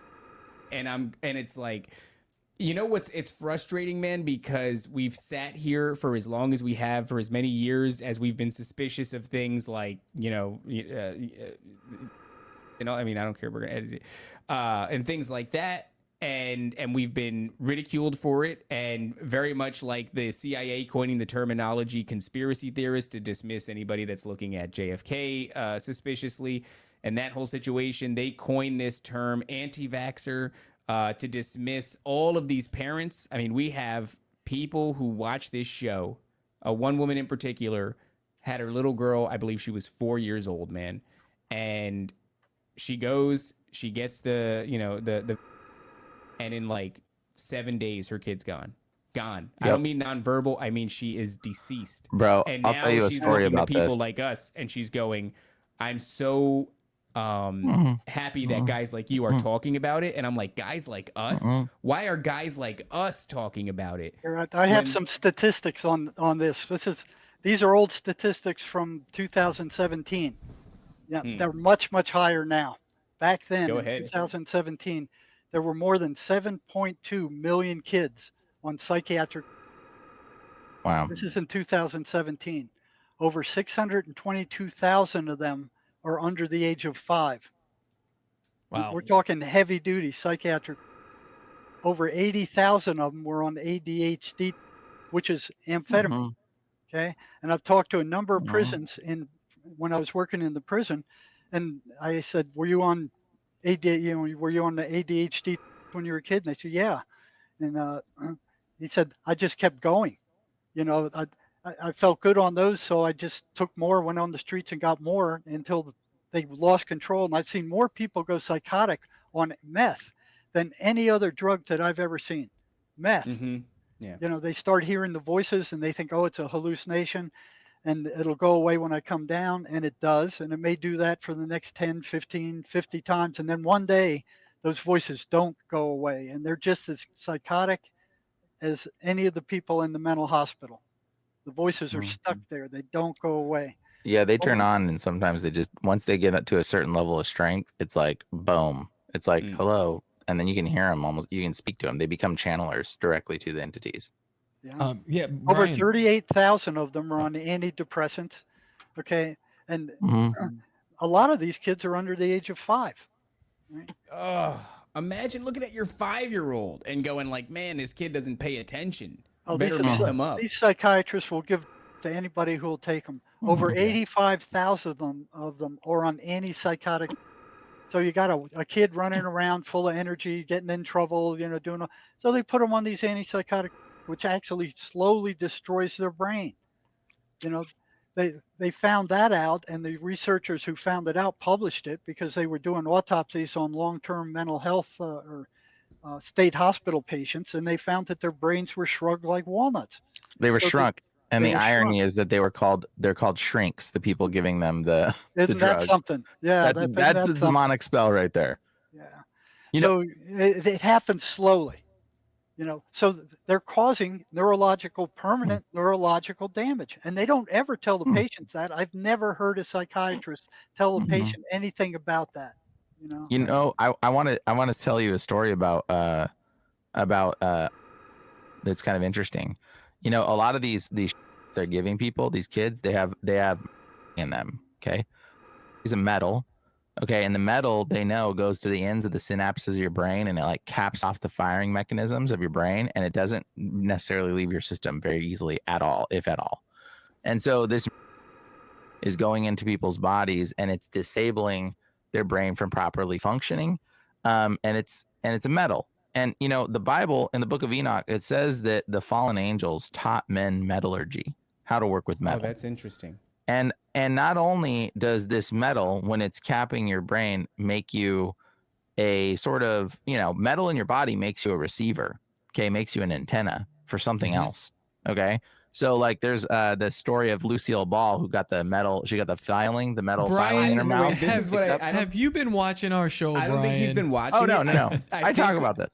This information we've been doing, we've been making the rounds talking about this, but that guy Andrija Puharaj, right? He's putting these fillings in your teeth, and they're causing you to pick up frequencies. Yeah. Oh yeah, I think you're absolutely 100% correct. This is something that we've beat mercilessly to death on this show. And it bears. You're right. They're putting this thing that is a conductor of frequency that crosses the blood-brain barrier into your brain, so that you are now conducting these things that exist as frequency. You're being a signal. Now, the entities, I believe, work off of frequency. I believe they work off of signal and frequency. And I think that those frequencies is the same thing as radio band. In fact, Nikola Tesla actually talked about in his notes that when he first invented the radio, he said he's hearing voices speaking in a language he does not understand. Now, there was no other radios in existence when he found this, and he was developing a frequency conversion listening device. It was taking frequencies from other sound waves and converting them into frequencies that he could hear. And when he did that, he heard voices speaking in a language he does not understand. Now, this is very fascinating. Startling that must have been. Oh yeah, for sure. But he just didn't know what there was. And then all of a sudden he's listening to them, and all of a sudden he starts inventing a bunch of crazy things. What do you think he was doing if he wasn't eavesdropping in on demonic or angelic conversations? That's my theory. But either way, the very thing he invented was called the crystal radio. And then right after that was Alexander Graham Bell said, oh, not only can you listen to them with Tesla's crystal radio, but I've developed the spirit phone, and you can talk back to these voices. So there was the spirit phone was one of the first invented devices of listening to these frequencies and these voices in languages that you don't understand, trying to communicate. And now we have those frequencies are banned. Okay. They're banned on the radio band. Okay. They stop you from going to certain ranges because they don't want you to get into these other frequencies that these people are potentially picking up on, which might be something akin to what these metal in your mouth and the blood in your brain is doing. But I'll tell you a very fascinating story was this little girl and she became right afterwards. Now, this is a crazy story. I don't think I've shared this on here, but I'll tell you what happened was because I prayed for this little girl and the demon spoke, and it was a very eye-opening experience. But the man said to his wife, "Do not get my daughter; she'll catch the." And she was like, I think she was 5 or 7 at the time, and the wife was like, "Okay, sure, I won't do it." Well, that week, he ends up selling a car to a Satanist. So these two Satanists came to pick up this old used car he had in his yard. And he just was selling the car. They just so happened to be Satanists. And his daughter came out and drew crosses on the car. And he was like, don't do that. They're obviously like satanic. They're wearing all black and have like pentagrams on their jackets and stuff. And he's like, don't do that, whatever. So he sells the car to them. And like 3 days later, they go, you know what? We don't want the car. We decided we don't want it. We want it back. And he said, I already sold you the car. Like, no, like I'm not taking the car back. You already agreed that it was broken. I showed you the parts. You guys got it. They said, okay, well, just give us back half of the money. We don't want the car. He goes, no, I don't want the car at all. It's your problem now. Like I sold it to you. It's your problem. And so anyways, they were pissed. Well, that week, his wife spontaneously decides to go get the daughter. Now, and then within a week after getting the daughter, so now the demonic people are mad, likely cast a spell, sent a demon out, influenced the wife in some capacity to go against what the husband said, which this is called a curse, and this is how curses work. And they happen to attach to you when you're disobedient, goes against the husband's order, goes and gets the daughter for school, even though he said don't do it. And then within like a week, the girl becomes nonverbal. Within like a week, dude. It was so prevalent.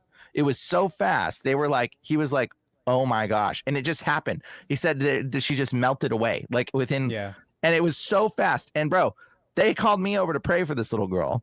And like, they told me the whole situation. I'm like, bro, like, okay, we got to repent for all this stuff, whatever, reject these things, repent for disobeying your husband and doing this, like let all this stuff go so we can break this curse, hopefully, and we can get rid of it. But they had like, the girl became like, almost like all she could say was hot dog. That's all she could say. Hot dog, hot dog, hot dog.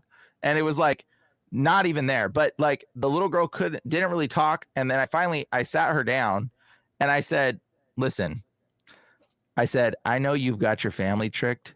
I know you've got all the people here tricked into thinking that you're some kind of mental condition and you're some kind of thing that they call, but I cast demons out and I know what you are.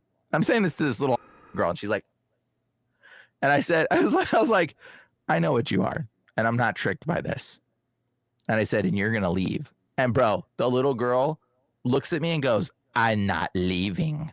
And like all of a sudden the mom, mind you, the little girl don't talk.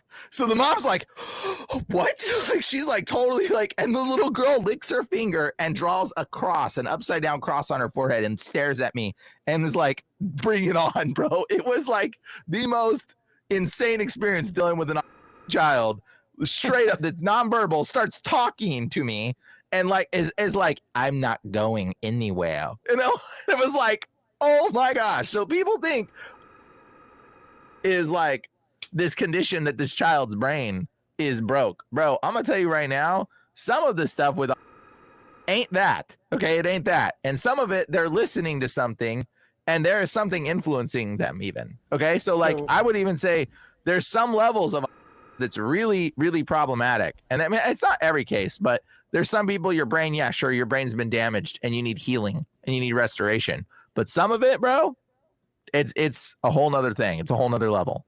So we've been doing, I'm going to keep this abridged because I know our audience is like going to, we say the same things all the time.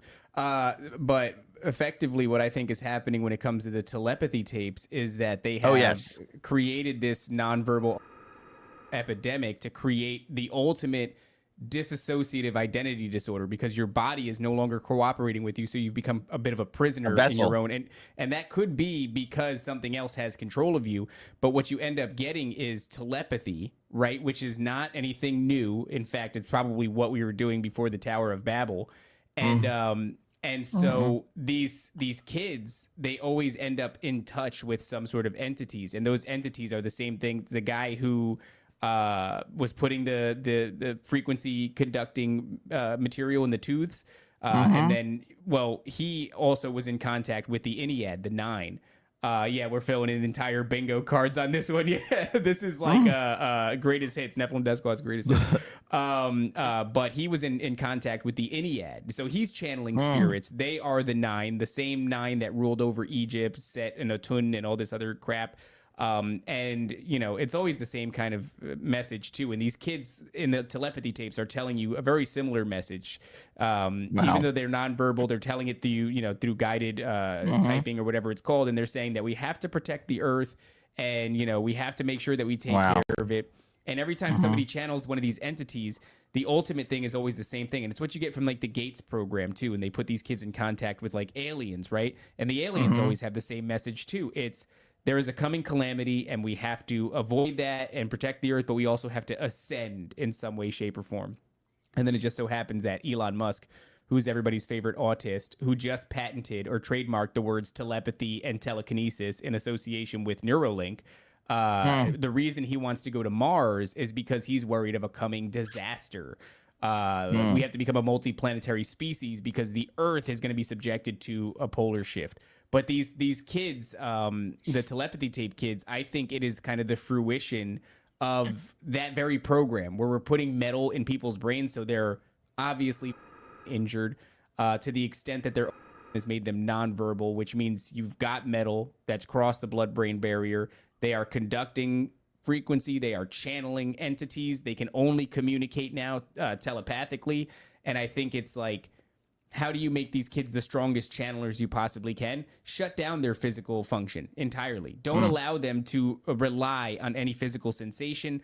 We need it to be all spiritual because they know that there's something here. They know they can put people in contact with these entities, but it's not enough. And if we want it to be enough, don't give them an option. They cannot interact with their physical bodies whatsoever. This has got to be all spiritual. And so now you have these telepathy tape kids. The interaction with like through the idea of frequency, like you're capping these neurons on the brain with metal in order for them to be more perceptive to the frequency, reminds me of Dr. Jerry's story that you told us the first time you were on, where you hear this, you said like MIG welding static electricity that's crawling along the wall behind you.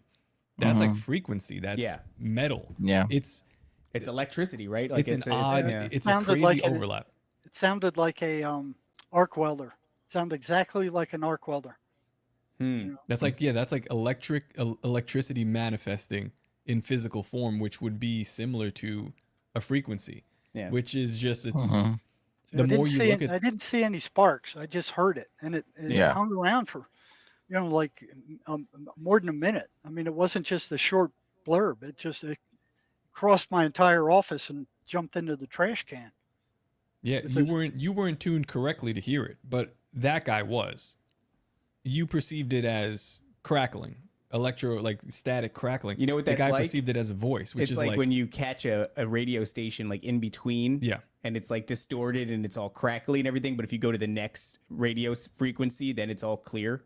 It's like that guy was on the clear station. He's hearing it as voices. But yeah, to your point, Dr. Marzinsky's just hearing it as a distorted crackling.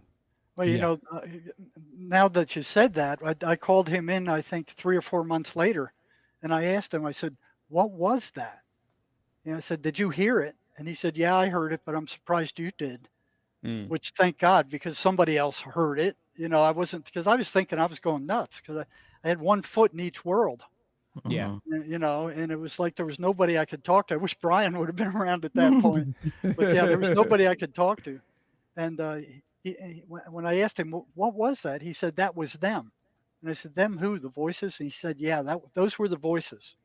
And I asked him, I said, what in the blazes were they doing? And he said, they were trying to scare you off. And I said, well, they did a damn good job of it.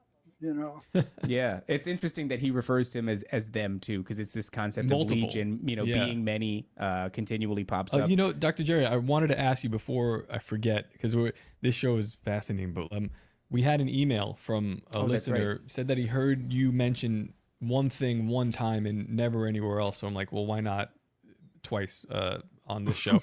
But he said, according to Dr. Jerry, he said one of the schizophrenics he was working with saw he looked around in the patient room. The guy then said that there were entities that were being assigned to patients as the doctors were diagnosing them.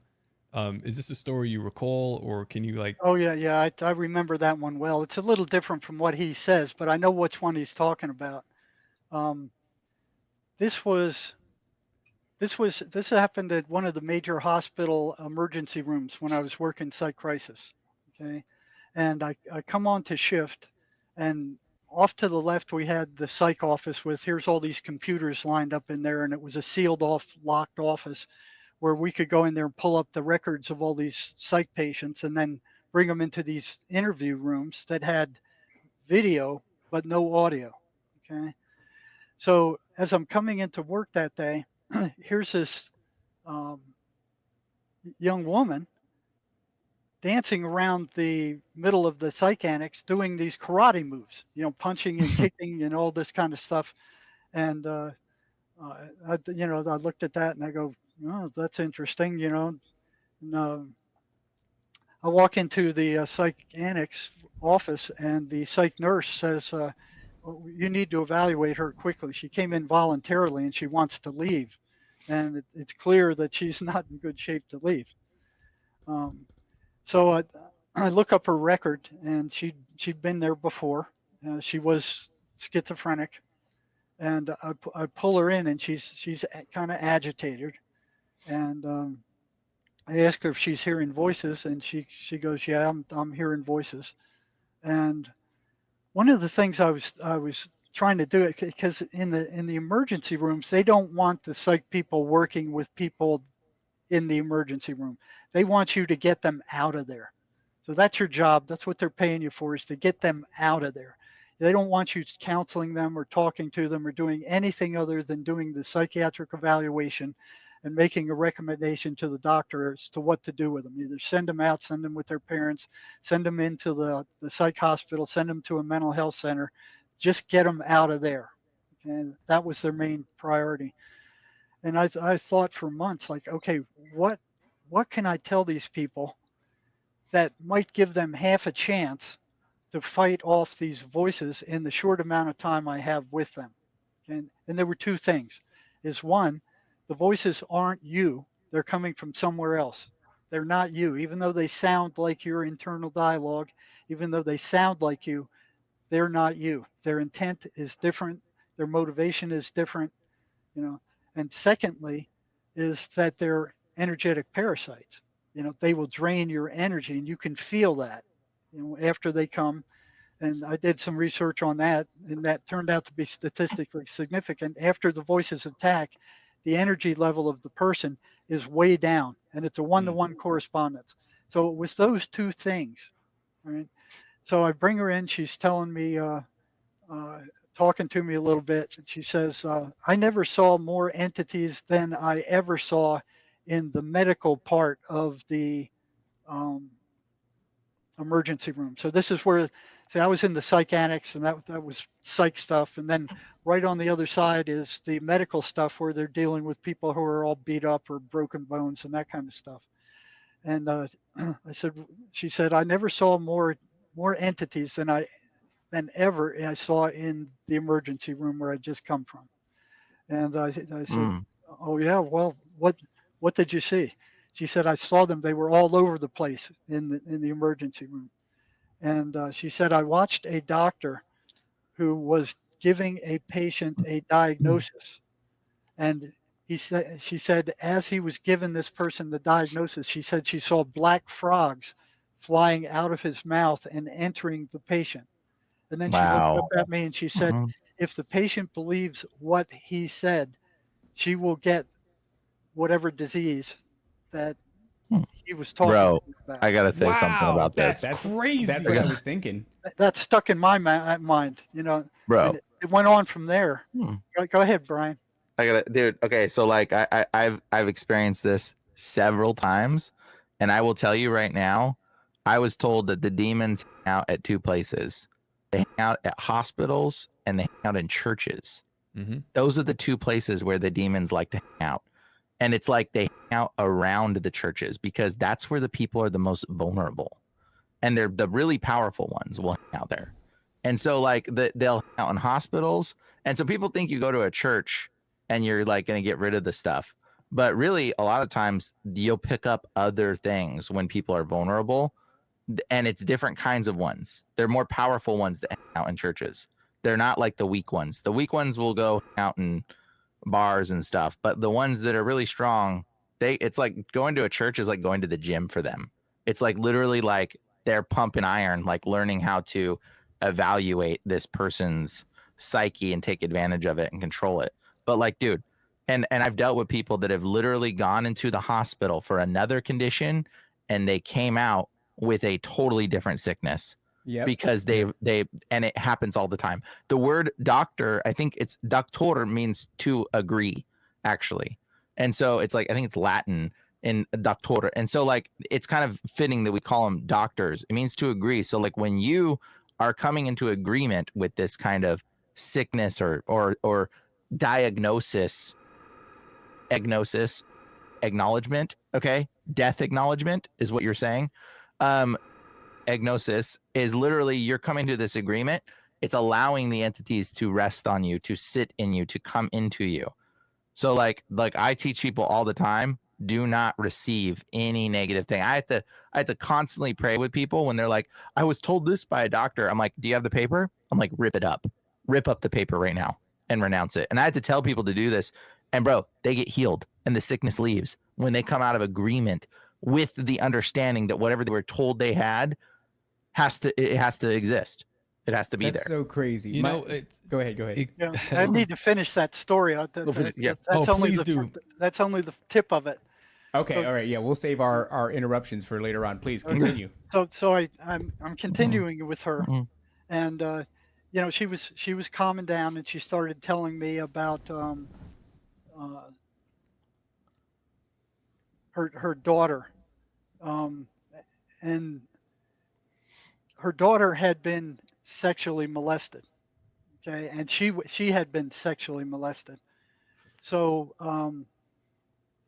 I asked her after she said that. I asked her. She said something about, and that guy got what was coming to him. You know, the guy who molested her daughter. And I said, what happened to him? And she just cracks this sly smile, like she doesn't say a word. You know, it's real clear that she polished the guy off. She killed him. You know, Wow. but she didn't say any words about it. And I was shocked. And she saw my shock. And it was so strange. So here's this schizophrenic killer that saw my shock at, she saw it registered with me that she had killed this guy, you know, and I didn't say anything. She didn't say anything. And with this complete compassion, she goes, you know, oh, I'm sorry. I didn't mean to startle you, you know, just like she was really sorry that I, I was upset by this, you know? Right. So as we were moved on, I wanted to tell her those two things, you know, that the voices were entities and that they were parasites. Okay. Hmm. Now, one thing I saw that they didn't like, they were okay with, like, okay, they're entities. They didn't want them to know that. But when you went to tell the patient they were parasites, they got very, very upset, you know. And that was the pattern. That was what I was just a little bit of concerned with telling these people that stuff in the ER, because when they heard that they were uh, parasites, they would get upset. So I told her, I said, "Are you hearing the voices right now?" And she said, "No." And I said, "Okay, you're going to be hearing them in about 3 minutes. Okay. If you need to leave the office, I'm not going to bar you. I'm not going to stop you. The door's right there. Leave. You know, I'm not going to block you." I said, "Don't try to escape the ER because the police will get you and they'll strap you down. They'll drug you. You don't want to do that. Just go out and pace around. I'll get you later when you calm down." So I told her, "Okay, these things are entities." She took that okay. But when I went to tell her that they were parasites, she went nuts. She stood up and she got very agitated and she ran for the door. She left the office and she tried to get into the bathroom, which was somebody else was in there, and she started pacing around the office or the psych annex, very agitated, you know. Hmm. And the psych nurse goes, "Well, what did you do to her?" I said, "She'll be okay. Just give her a little bit of time, you know." And she came back in later and she finished that story. Um, but yeah, and the one with the crackling, where I told you the crackling. Okay, what triggered that is I brought a book in by Miguel Ruiz, who is a uh, South American shaman, and he was talking about these things being vampires or parasites also. So I was reading that paragraph to that schizophrenic guy that was in the office with me when the crackling started. And it started right at the point where I was telling him that these things were energetic parasites and that they were sucking his life energy out of him. That's when Yeah. that crackling started, right as soon as I hit that part. So they don't like people to know that they are actually feeding on them. That's the last thing they want them to know. It reminds me of a couple of things. Well, number one, John Galt in the chat brings up this Revelation 16:13. I'll pull this up real quick so you can read it from there. And I saw And I frogs saw coming out of the mouth. 3 unclean spirits like frogs coming out of the mouth of the dragon and out of the mouth of the beast and out of the mouth of the false prophet.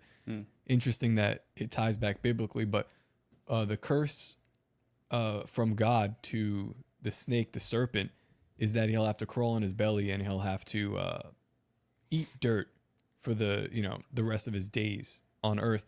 And if you go back a couple of verses, a couple of scriptures, Adam is made from the dirt.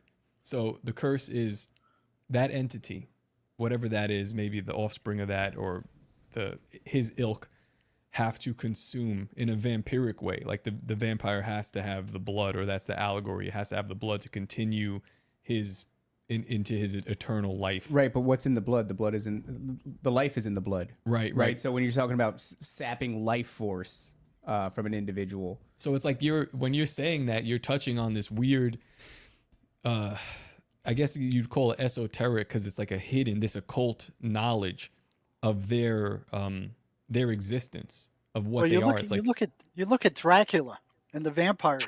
I mean, that's tapping into what's actually going on with these things. I think that's why there's such a reaction to Dracula and the vampire kind of stuff, because it's actually happening at a spiritual level.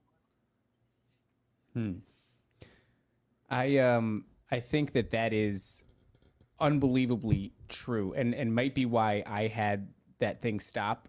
Because remember, I told you that story. I have this dream about this demonic entity. My wife does, my son does, and it's all the same creature that we all see. And it's, very difficult for me because I'm now dealing with a toddler seeing it, my wife seeing it, and I've not even brought it to any of their attention. They're seeing it independently, and they're bringing it up to me. And I had this notion dawn on me that it was feeding off of the state of mind that I was in. That I was in a low place, that I was angry and I was anxious and I was depressed and I was sad and I had all of these negative, low vibrational sort of emotions pouring out of me for a long period of time, and that I surmised this thing was being fed, and that eventually I had fed it sufficiently for it to begin to manifest in some way, shape, or form. And that moment for me was a pivotal moment for me in my exploration and my journey towards the truth. I'd always been a conspiracy theorist, and then this was when I became.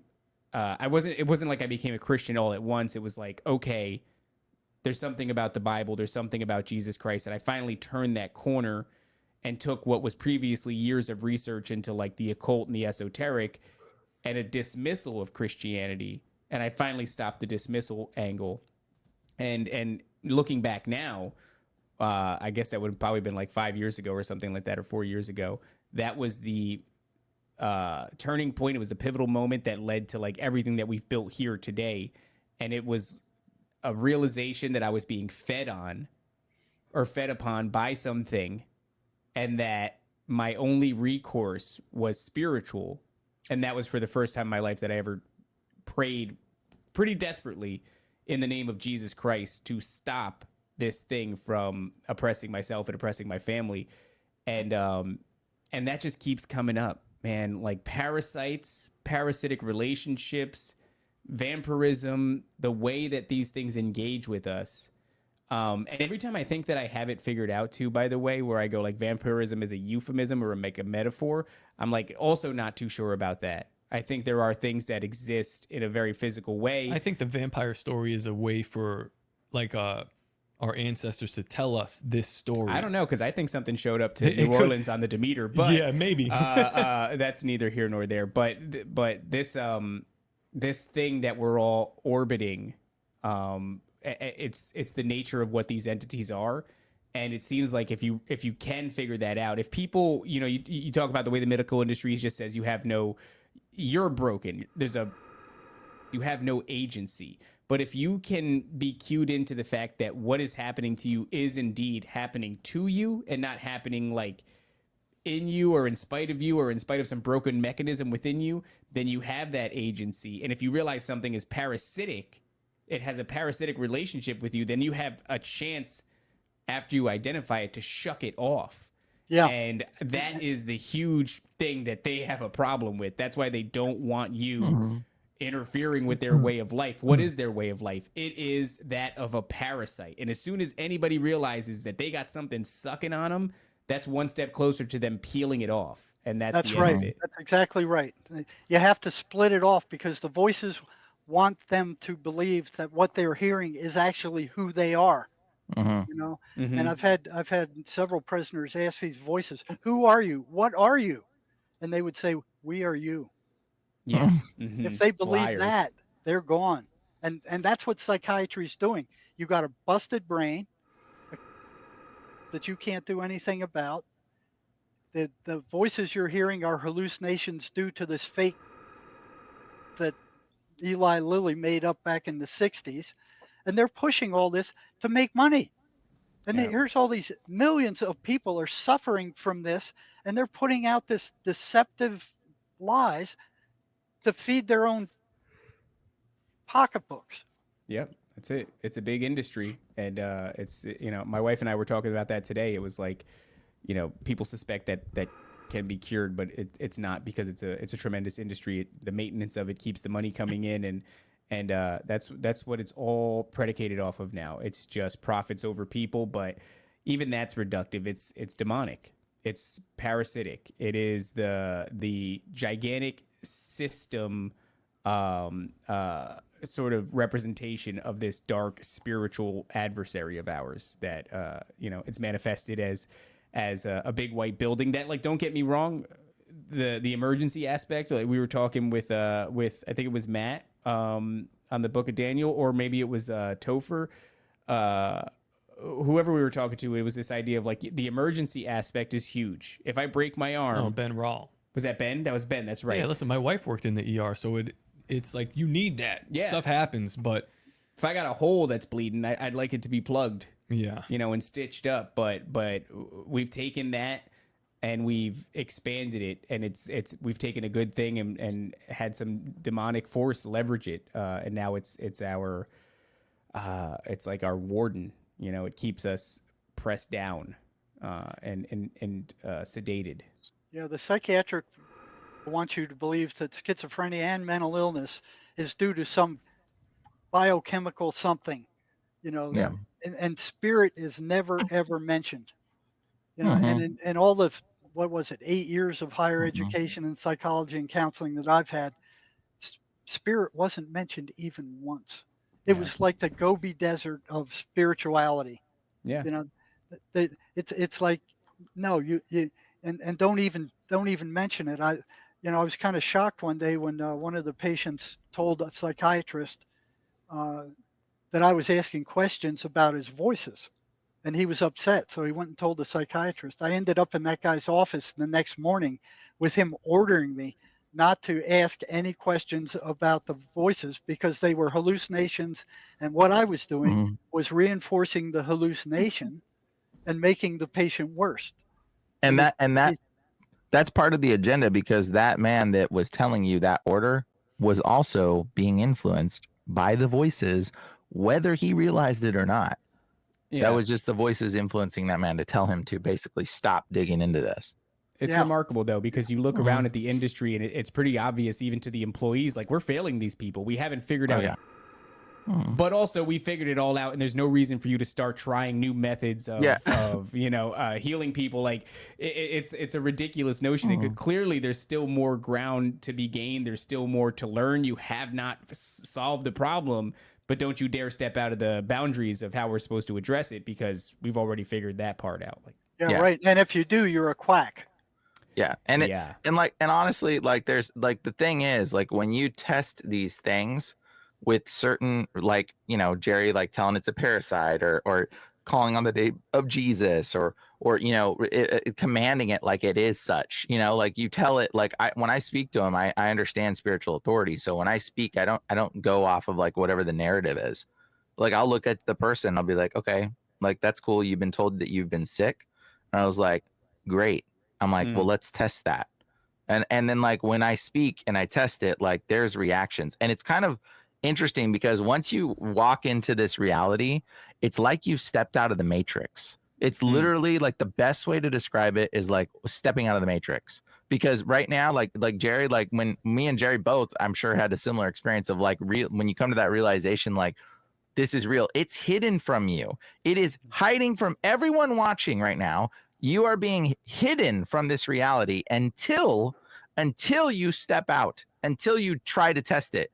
And then it's like the floodgates open, man. It's like, bro, once you realize that this is what it is, oh, bro, the demons will talk to you through people. They'll start saying things like you'll see a whole nother side to our reality that we've walked into that it's just like it's so well hidden from the rest of the world. I never experienced anything like this remotely in my entire life until I started doing it. And now, bro, people can't even walk in my building, which I have that video that I didn't even show you. But like people will try to walk in my building, bro, and the demonic spirits will manifest. And like, bro, I really think, Brian, you need to ask yourself if you should consider lowering your prices. Can we lower than free? Exactly. So we're at like 2 hours, but I do want to see the video. And I know Dr. Jerry brought transcripts. I don't know how much time you have or how much longer you guys want to stay, but how do you guys want to do this? I got like maybe 30, 20 more minutes or so. I can show you guys this and I have a 2.5 pages of double-spaced transcripts, which wherever you guys want to go. Okay, let's watch this video. Let's look at these transcripts, and we'll get you guys out of here. I promise. All right, let's bring up this video. Sweet. All right, here we go. So this is a friend of mine's girlfriend who's sick. She has lupus. She has all these sicknesses, right? And she goes to church, and she's like, "I'm a pastor's assistant. I can't have demons. I've got the Holy Spirit in me." Okay, well, I'm like, cool. Well, like in the parking lot, she had a weird reaction, and then something like lifted her up onto her tippy toes and started dragging her away from my door on her tippy toes with her hands behind her back. Okay. And I'm like, okay, well, this is unusual. I ain't never seen this before. Kind of freaked us both out. I was like, I think you should come inside and maybe we should pray for you. And she's like, yeah, I think so. Maybe. Bro, this is what happens. I promised her that I Tries to walk in to my door. If I again. Dude, she can't even walk in the door. All of a sudden, her whole body just starts like. So walks in, the lights go out. She turns off the lights. In Jesus' mighty name, you are not sick. And so, bro, she starts like literally convulsing like this. These are demons. And we're telling him You are not sick. And she's you trying to be normal. free. She takes her hair thing out. She's like trying to be normal, taking her hair thing out. And obviously, like when there's guys and girls, we have to pray.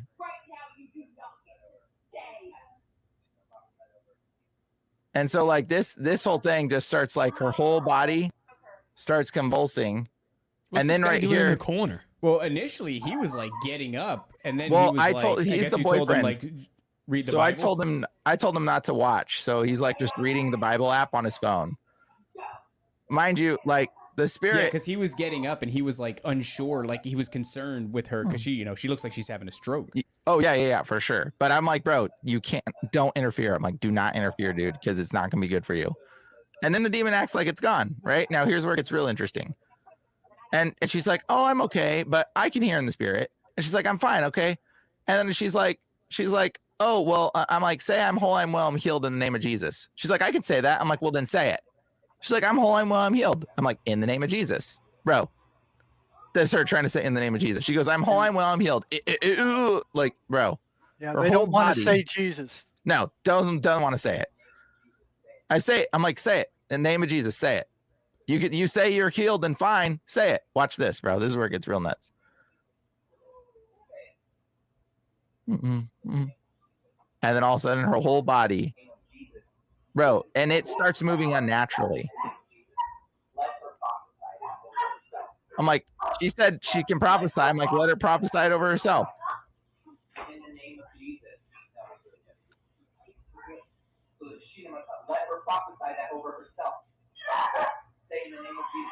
Look at this. Look how she moves, bro. It's like, dude, she starts moving so unnaturally.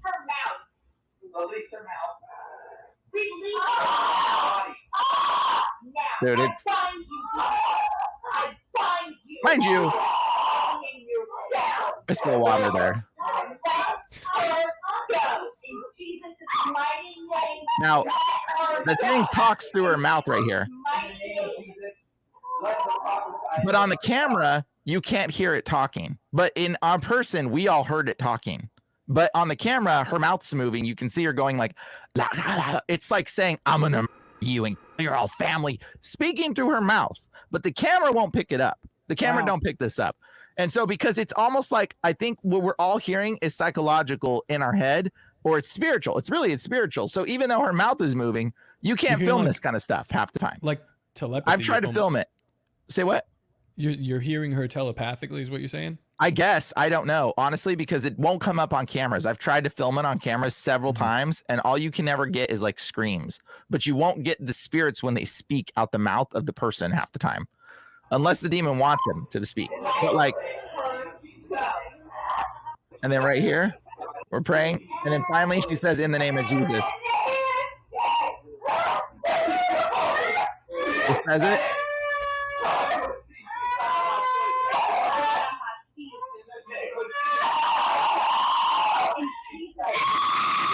Sorry, pretty intense. No, that's all right. Yeah. And bro, afterwards, totally fine. Like, and then she's just like, I cannot believe. She's like, I cannot believe I did that. My body. She's like totally fine afterwards. She's like, oh my gosh, I feel better. She feels healed, bro. Allergies gone, food allergies gone, lupus gone, sickness gone, disease gone, all of it gone instantly, bro. Instantly. Like, boyfriend freaking out in the corner. Oh, he was just like, what the heck? Freaking out. So anyways, that's it. That's all I showed you that. Wow, but like, man. Bro, and mind you, she's like experienced this whole thing. She didn't even think she had a demon. She's like, there's no way I could have a demon. I go to church. I'm like, okay, we'll see about that. Bro, at one point, one of my friends walk in the building while this is going on, doesn't know her. I know who she is, but she never been to my place before. And so like, because it's my friend's girlfriend, but like our friend walks in the door. She doesn't know him at all. And in the middle of praying, she's like, ah, and he walks in the door. She turns and goes, you live at home with your mother and it makes you weak. As soon as he walks in the door, which is true. And we all know that. like, it's true. It's like what Dr. Jerry's saying, though. It's like they have access to this Rolodex of information in your head. They know how to cut you. They flip through it and they read it. Wow. He just walked in the door and is like, oh my gosh. We're like, yeah, bro, Damn. I think you should go home. He's like, yeah, I'm gonna go home. That's what my mom leaves. He's like, bro, oh my god. they know stuff about you. They know things about people. They know things about you. If you're not walking in righteousness, they'll call it out in your life, bro. It's crazy, dude. It's crazy what they can do. And if you believe the diagnosis, if you believe it and you receive it, the thing can affect you too. Dude, this is an argument that I have with my wife constantly, where she's always talking about like her back and how bad it hurts, and it just seems to get worse and worse. But every time terrible. I get sick, and she's like, I'll like cough or something, and she's like, "Are you okay?" And I'm like, "Yeah, dude, I'm crushing." Like, what do you mean, am I okay? And she was like, "I don't know. You seem like you're getting a little bit like sick." And then she's like, "You never tell me when you get sick," and I'm like, it's not like a you thing. I'm not going to talk about it. I'm not going to sit here and go like, oh, I think I'm getting sick. I think like I'm not doing that because I think, I don't think too much about it. I just go like, if I start believing in that, then I'm going to end up being sick. So instead I go like, nah, dude, whatever it is, it's on its way out already. It's already passed. I'm already good. You know what I mean? Dave, quick thing, man, before we move on to Jerry's thing. Z-Man in the chat wants to reach out to Bryan. Please do. We'll Bryan, if we can give him your email. I don't know, he's having some issues. Z-Man is a real solid dude. He's been one of the longtime homies. But I did want to mention in this chat the entire episode. Oh yeah. There has been, and it's, I don't know how exactly this right now we demonerasers.com, you can sign up. Yeah. Okay, demonerasers.com. Go reach out to him there, please. But this is a private chat. These are for people that pay for the Patreon, and that's who's in the chat right now after the first 30 minutes or so of the show. But there have been comments that I've been blocking. I've been paying attention to the conversation. Just spazzing out. Yeah. The entire conversation that we've had here. Of course they would be. Never happened before. Not to that degree. I mean, sometimes people get a little bit goofy, but that was like, so it's like how blocking, and they just keep popping up, and you just gotta keep blocking them. Like, people pay to come and like freak out and hate something. But they've never done that before. But they're doing it right now. They're paying money to come here to say racial slurs at you guys or whatever, and just like disturb the chat, because the chat is focusing on this conversation. They're trying to like have a constructive conversation of what's happening here, and it helps us to see what they're saying. Maybe we can bring it up if it's relevant. Shout out to Scott the Alpha. He is crushing the chat demons. He's been stopping them as much as he can. Yeah, it's just bizarre. Like I'm noticing. I know. I thought it was crazy too. I was I'm like, seeing geez, it, man. It's yeah, like get me a little bit. Well, all right. Let's get. I know we're crunched for time. Let's get into Dr. Marzinsky's transcribes. Am I been saying that correctly? Transcripts. Yeah, it's transcript. Okay. So, this is a guy. I think I might have brought him up before. His voices told him that there was a sesamolia pot field in Oregon. He's in San Diego. Yes. Okay. So they said, get two burlap bags and a machete, and we'll show you where there's a big sesamolia pot field. Okay? So he's in San Diego. He takes he's got $250, $300 or something like that, and he's listening to his voices where to go. So he drives up to Oregon, and just they're telling him where to turn. You know, he's listening to them, just following. He trusts them. He gets on this big long dirt road that goes for like 20 miles, and then it runs out, and it runs out against the mountain. And he goes, "Okay, now what?" And they say, there's a hiking trail off to your left. Get your burlap bags and your machete, and just go off to the left for a while. You'll find it. Just follow it up the mountain for a few hours, and you'll find the pot field. So he goes and he does that, and he follows it up to the all the way up the mountain. Then he sees this giant pot field, and he goes, "Whoa, you know, it's true." And he gets his machete and he fills his 2 burlap sacks with all this sesamolia pot. And then he goes, so he asks his voices, "Okay, what should I do now?"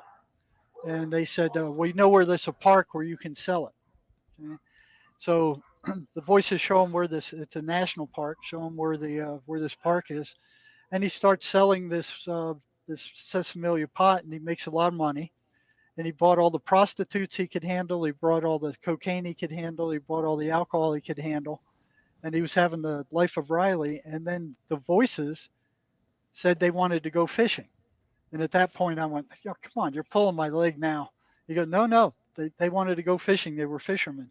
So he said he bought a fishing rod and bait, and the bait they told him to. And he went out to the river, and he was the only one catching fish in that entire river. You know? And they would tell him where to throw the hook, how long to leave it there, and when to move to some other spot. And so he did this for a week. He ran out of money. He went up and got some more sesamolia pot, did it again, and he was just all the prostitutes he could handle, all the alcohol, the cocaine. He was having the life of Riley for, you know, his condition. And the third time he went to go up there, they stopped him. They said, "Don't go there. They're waiting for you. You go up there, they're going to kill you. They know you've been taking their pot. They're waiting for you." Wow. And so this is while I was working with him, and this is in October of 2002. I'll tell you what. Let me get my glasses real quick because this is very small print. This is something that we've talked about on the show where like there's this precognition aspect to schizophrenia. I have seen it on Reddit forums where it was like, "Ask me anything, I'm a schizophrenic." And one guy in particular told a story about like being at a bus stop and he's just like plagued with this idea of the man in the yellow shirt.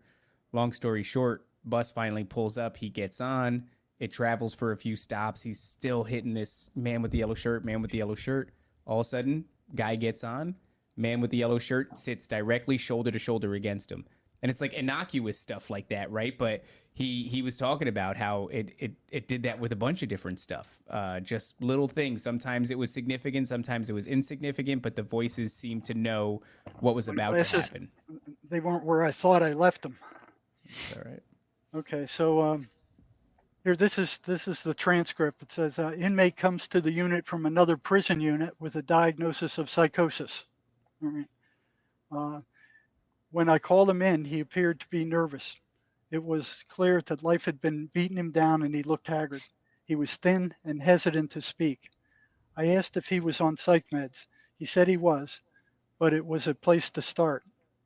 Let me see. He said he admitted to that. I said, "Do you hear voices?" He said, "Yeah." there was a guarded, he said there was a guarded response of no. So I could tell that he was not telling the truth, and he was progressively getting more nervous. Um, I said, it says on your record that you did hear them at what time? At one time. I said, when did they start? He said, when I was 13. I asked, did they start suddenly? He said, pretty much so. I asked, how did they start off? And it was obvious that nobody up to now had spent much time trying to find out what his world was like. And he eased up a little bit, lowered his guard just a little. And when I started talking to him, said, after all, we were talking about the past, and he knew I had his record. So uh, he said, they started off telling me to do little things. Did they eventually work up to telling you to do bigger things? He said, yes. I said, what were the things they worked up to telling you to do? He said, well, mostly they told me that other people were going to hurt me and to watch out for other guys. So they start telling them stuff like that to increase the paranoia. The more negative emotion they can generate, the more food they have, which is why they're constantly telling these people, you're no good, you're rotten, you're stupid, you're ugly, nobody likes you, your parents are stabbing you in your back, your wives are cheating on you. It's all negative stuff. It's nothing positive. So when they get them upset, they generate that negative emotional energy, which is called loosh, and that's what they feed off of. So that's why they are consistently negative. You know, they have a purpose for that. Um, okay, they told me other people were going to hurt me. I said, what did they do if you ignored them? He said they got louder, and that's what psychiatry tells them to do. Their hallucinations, just ignore them; they're not real. Every patient I've talked to who tried to ignore them, they said the voices got louder and more angry. So psychiatrists have no idea what these voices are. They believe they're hallucinations. They're the chief symptom of paranoid schizophrenia, and they haven't done one iota of research on them at all. They just wrote them off. Oh, they're hallucinations. That's what they are because we said so. There's no research at all done on them. You know, if they did research on them, they'd see they ran patterns. So he said, if I kept ignoring them, they got angry. Uh, they have not ever gone away for any length of time since they first came. They constantly bother me. I tried to kill myself 2 times. I asked him, how did you try to kill yourself and what happened? He said, both times I tried to kill myself. One time I went way out in the middle of the deep woods, about a mile from the nearest road, and hung a rope around a tree. There was no one around. I put the rope around my neck and was hanging when a hunter appeared out of nowhere and cut me down. So this happened to a lot of people. You know, some miraculous thing happens to them that stops them from killing themselves. I mean, the chances of somebody finding him at that particular moment were virtually nil. I said, what did you think about the timing of that incident? He said, it was a miracle. I said, did you get the feeling that someone or something was watching out for you? He said, yes. I said, who? He said, God. I said, do you believe in God? He said, yes. Did you make any other suicide attempts? Yes. What happened? He said, I tried to hang myself in the garage. What did you hang yourself with? He said, a nylon rope. I said, what happened? He said, the rope broke twice. I said, was it a thick rope? He said, no, it was a regular thickness rope, but it was old. I said, have you ever been sent to a psych hospital? He said, yeah, twice. I said, are the voices there now? He said, sometimes, but the medicine keeps them down. So that's what they do. They'll weaken the voices because they're major tranquilizers and they calm them down. You know, if that's not what the voices want. They want them upset and paranoid so they can feed off of that negative emotional energy. These psych turn them into zombies and calm them down. So the voices start losing strength because they don't have food. I said, can you tell the difference between these voices and your own thoughts? He said, yes. I said, who are they? He said, voices. I said, do the medications the psychiatrist given you weaken them? He said, yes. I said, are they still there? He said, yes. Then they come as thoughts and not as voices outside of me when I take the medication. Okay, so what I've seen is when the voices feel they really have control of the individual, and there's no longer any doubt that they have control. They move outside of their heads and speak to them from a locus like a foot out, like outside of their head. And that's really spooky. It's at that point that the patient realizes it can't be them because now they're hearing it outside, and that upsets them even more. Mm-hmm. I asked him, I said, can you tell the difference between them and your own thoughts? And he says, it's confusing.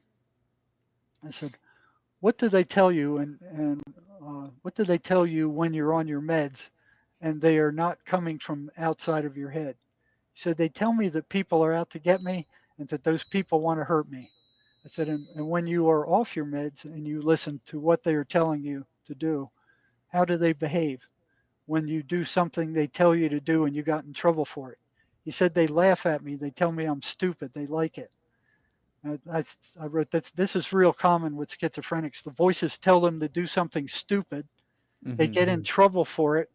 And then the voices laugh at them and mock them. There's one guy where they told the patient that if you gouge out your eye, we will disappear and we won't come back. The guy gouged out his eye. As soon as he did that, the voices showed up and started mocking him and laughing at him and saying, look how stupid you are. Now you're a freak. Nobody will like you. Nobody will want to be around you. You're ugly as hell, and they just started laughing and mocking him. So that's what these things are like. All right. And I asked him, they started mocking you for what they told you to do in the first place? And he said, yeah. I said, and what do you think these voices are, or who do you think they are? He says, I don't know. I said, what is your gut feeling about what you think they are? And he answers, demons. So that's kind of, when I was exploring, what are these things saying? How do they react? How do they behave? What do they do when you do this? What do you do? What do they do when you do that? What do they do when you go to church? What do they do when you're off your meds? What do they do when you're on your meds? I mean, this is research that freaking psychiatry should have carried out decades ago. They will see, if they go looking into this, they will see that these voices run very clear, repeatable, specific patterns. And if they're running patterns, they can't be hallucinations like the psychiatric says they are. You mentioned the gut feeling the guy had, and I want to mention something because people are asking in the chat about people posting, I have multiple personality disorder, ask me anything, or I have schizophrenia, ask me anything. Bro, like you guys were mentioning that as well. Dude, that is so, like, why would you even, what would come to the idea that, like, I have schizophrenia, ask me anything, if it wasn't a demon giving them knowledge? Bro, you are channeling spirits when you ask those people things, by the way. That's called divination. That's called going to a medium. Okay, that's a medium, that's a psychic, that's the in-between. And yes, I will tell you right now, you guys might think that it's fake because you might be like, oh, these people are making it up. They are making it up to some degree. It borders the line of imagination and reality in some capacity. So the better the person is at hearing the thing, the more they can pick up on the frequency of what is true. But if they're not very good at it, then it will filter into what is imagination. So the more a channeler, this is the practice of what somebody that channels does. They learn to get better to where their imagination gets into sync with whatever the voices or the things that are giving them the messages. And so, yeah, sometimes you might hear somebody talking, it'll sound like totally nutso. And then sometimes you might get an answer that's like spot on and it's just unreal. Okay. But that's because the channeler isn't necessarily perfect with hearing these voices, but it takes time for that. But like, what a weird thing to get on and to be like, I have schizophrenia, ask me a question. Bro, that's literally a demon speaking, saying, channel a spirit, evoke a demon, evoke an answer from, do divination, go against God and see what we give you, see what we can tell you. And if you do that, it's going to open you up to something for sure. Yeah, and Ouija boards are the same thing. Yep, it's a Ouija board. Yep, I've spoken to a number of clients that they started off with Ouija boards, talking to some spirit on the Ouija board, and then eventually that spirit moved into their heads. It stayed there. Ouija boards are very dangerous. They're not toys. They should be outlawed. Yo, yes. There's two different I got a versions of it T-shirt. though. I got a T-shirt that says "Ban the Ouija board." And it's like we should. everyone wants to ban everything. We It's should like, how start about that? like a what do you call that? Like you sign it. Yeah, a petition. A petition. We'll start a petition. There is two different versions of that. One is like this divination thing, right? Like ask me, I have the secrets to the universe because of the demons in my head. And the other one is like, I'm a schizophrenic. Ask me anything about what my experience is like. And that's the one that I found. And what that kind of speaks to is like what Dr. Marzinsky is saying is these are like nobody had asked that man these simple questions of, because I know what that's like. I have relatives that have schizophrenia, and like, you know, even from a child, it was just like, I was told like, yeah, don't talk to them about it. Because you don't want to feed into it. It was very much the same thing that the medical industry says. You don't want to feed into that delusion. I think it's smart not to talk to them. I see what you're saying with it. I agree with that. Asking. But like, yeah, but it's interesting that these people are on the internet at all, and they're like, you know, I'm medically diagnosed, but whatever they haven't asked me has left such a feeling that, like, you know, I need to share. Like, nobody's asking me what it's like to be inundated by influences outside of my own body, and then, you know, gone through the medical rigmarole and dosed into oblivion. I don't know. I like to think that we're turning a corner soon, because it seems like the general consensus is everybody is on the same page. We are not handling the schizophrenia issue the right way here in the United States. These people are suffering. And I think if you just went around and asked people that, they would all say the same thing. I can't imagine that there's very many people that are like, no, we're doing a stellar job. So I do have hope that we're turning a corner soon. Maybe if these asylums get put in place, maybe if people... I don't think so, dude. Well, I mean, I can't... I'm not like a black pillar. You know what I'm saying? Yeah. Like, I just think that conversations like these are being had. Every time we talk to somebody who's got a show, they know who Dr. Marzinsky is. That's got to be a good sign, even though he says that, you know. But he's been talking for all these years. I think that this research is getting out, and I think that we're in this time where things are so strange. We're opting to finally go, all right, let's hear it out about the supernatural. Let's hear it out about Jesus Christ. That's what happened to me. Right. And I'm not saying that my personal experience is representative of everybody's, but I just have this hope that we're moving to a place where this conversation's being had. And it's like, man, Jesus made it real simple. You know what I mean? As far as like the path forward, like this repentance, this asking for forgiveness, this wanting to be rid of the things that you did, that you were culpable in, that led to this opening in the first place. You know, taking accountability for your sins, asking for forgiveness, and following Christ. Like, you know, and then if there's frequency technology available to these people, it's not a mystery. In other words, we see the way, and I don't know. I just don't want to be a black pillar. You know what I mean? Like, it's a sad topic, and it's a thing that is rotting in America. I'm just saying, I don't think that the healing is going to come from these facilities. The facilities will clean up the streets for sure, but the healing is going to have, it's an educational process. Yeah. Because I think in the end of the day, you know, Bryan probably can attest that these entities are, you know, kind of pathetic, but if you don't know what is ailing you, you have no idea where to even start, or if you even should fight. Right. So that Dr. Jerry's, his role is like, hey, like, get in the fight. That's what he's telling people. That's huge, yeah. If these people out there that are experiencing this could just hear that, like, this isn't you, you aren't broken, this isn't you are being attacked by something, and if you're being attacked, then you stand a chance of fighting back. If these things are parasites, then you stand a chance of ripping them off. It happened to me. I told you the other night. It happened to me the other night. Yeah, we got to talk about that. I don't know. I don't want to talk about it. No, I'm going to talk about it. This show is about talk about it off air. Your experiences, not mine. Listen, it's we're at the 2.5 hour mark. This has been an awesome episode. I didn't know quite what to expect when Bryan said, you know, let's have the both of us on. I just knew that it was going to be cool. I knew it was like peanut butter and jelly. It is. It's a winning combination. Dr. Marzinsky and Bryan of Demon Erasers. Guys, thank you so much for your time. Before we get out of here, let's remind the audience where they can find you, and we'll start with Dr. Marzinsky. Okay, you can find me at jerrymarzinsky.com. I've got a channel with all the videos that I've done. I've got people who were schizophrenic and have recovered, saying so. Don't think it's impossible like the psychiatric is telling you. The people, lots of people have recovered from schizophrenia. You can't just sit there and take these. They're not going to cure you. They're gonna reduce your symptoms, but they're not going to cure you. So we got the Mace Energy method available. You can access that through my website. Okay, and Mace is got a spiritual base to it.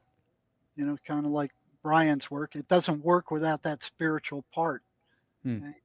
But you don't even need to be aware of it. It works anyway. And for people who've been traumatized, I don't need to know what the is. I don't need to know, when it happened, who did it to you, what happened. I don't need to know any of the details about the other than where it happened. And within an hour, we can get rid of that. It's gone. You're All saying the energy. Location based? That's how you're working here? No, I'm talking about I don't need to know anything about it except where it happened. Because this is an energetic psychotherapy. It's not a talk therapy. It's very different. But I've never seen. That's what I mean. Like where? Like the location that it happened in, or like the location it happened. That's interesting. It's fascinating. When I saw it, I mean, there's patients I have now where it's gone. They're totally neutralized to the it's like they think of it now and it just, okay, I remember it, but it doesn't bother me at all. And I don't know what happened. That's interesting. It's a whole different approach. It's an energetic psychotherapy, and it wasn't invented by a psychologist or psychiatrist. It was invented by a ship captain in Australia who wanted to know how the mind worked and spent his whole life struggling to find how the mind worked. And he found, I think Mace could probably do 75% of what psychiatry does and do a better job of it. Wow. Now there are people where no doubt they're so out of control, they're so demon possessed, they're so crazy that the only thing that will handle them are these psychiatric, but for the average person, I mean, Mace has a little bit harder time with schizophrenics than it does with other kinds of mental illness, right? It works great for depression and common type of psychological problems, relationships, that kind of stuff. Works great for that, especially.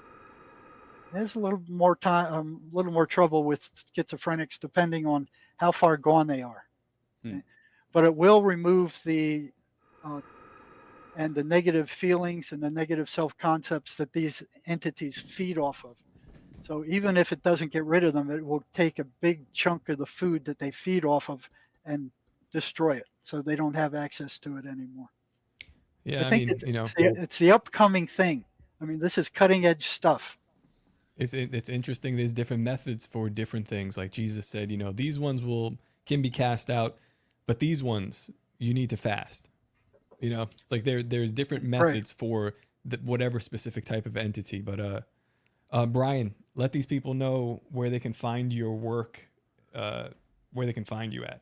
Yeah, just demonerasers.com, YouTube, Demon Erasers, Instagram, Demon Erasers, TikTok, Demon Erasers, and and then at the bottom of the page there, it says no times available. Somebody just mentioned that, and so I was trying to fix that. I don't know why it says that, but that'll be fixed here in a second. There'll be more times available. So, but yeah, you just go to the bottom of the page if people need prayer and sign up, and then we pray for people every Saturday. I have a group of people that pray. And so, awesome. And that's free. And so, yeah, and it's free. There's no charge, nothing. You can just go on there, get prayer if you need some stuff. Stickers, the stickers, that's going to cost you. That's gonna cost you. Yeah, if you need stickers, let me know. You know what though? I love like ending a show like that with some solutions rather than just like it's all horrifying. It's just so nice to be like, oh wait, can you ask them? I'll ask him real quick. Just quickly. This is something that we've started to ask at the end of every show, and it's always fascinating the answers we get back. Are you guys having fun? Yeah. Oh yeah, totally. Yeah, Yeah. it's so fun. It's so fascinating, the stuff you experience. It's like you're just like, whoa, like Yeah, that was crazy. It's unworldly. Yeah, yeah, totally. Yeah, I don't think honestly, like I don't know if I could be a Christian fully if I wasn't doing this, because like honestly, like I don't know how some people are Christians and aren't involved in this. Like, dude, that's boring.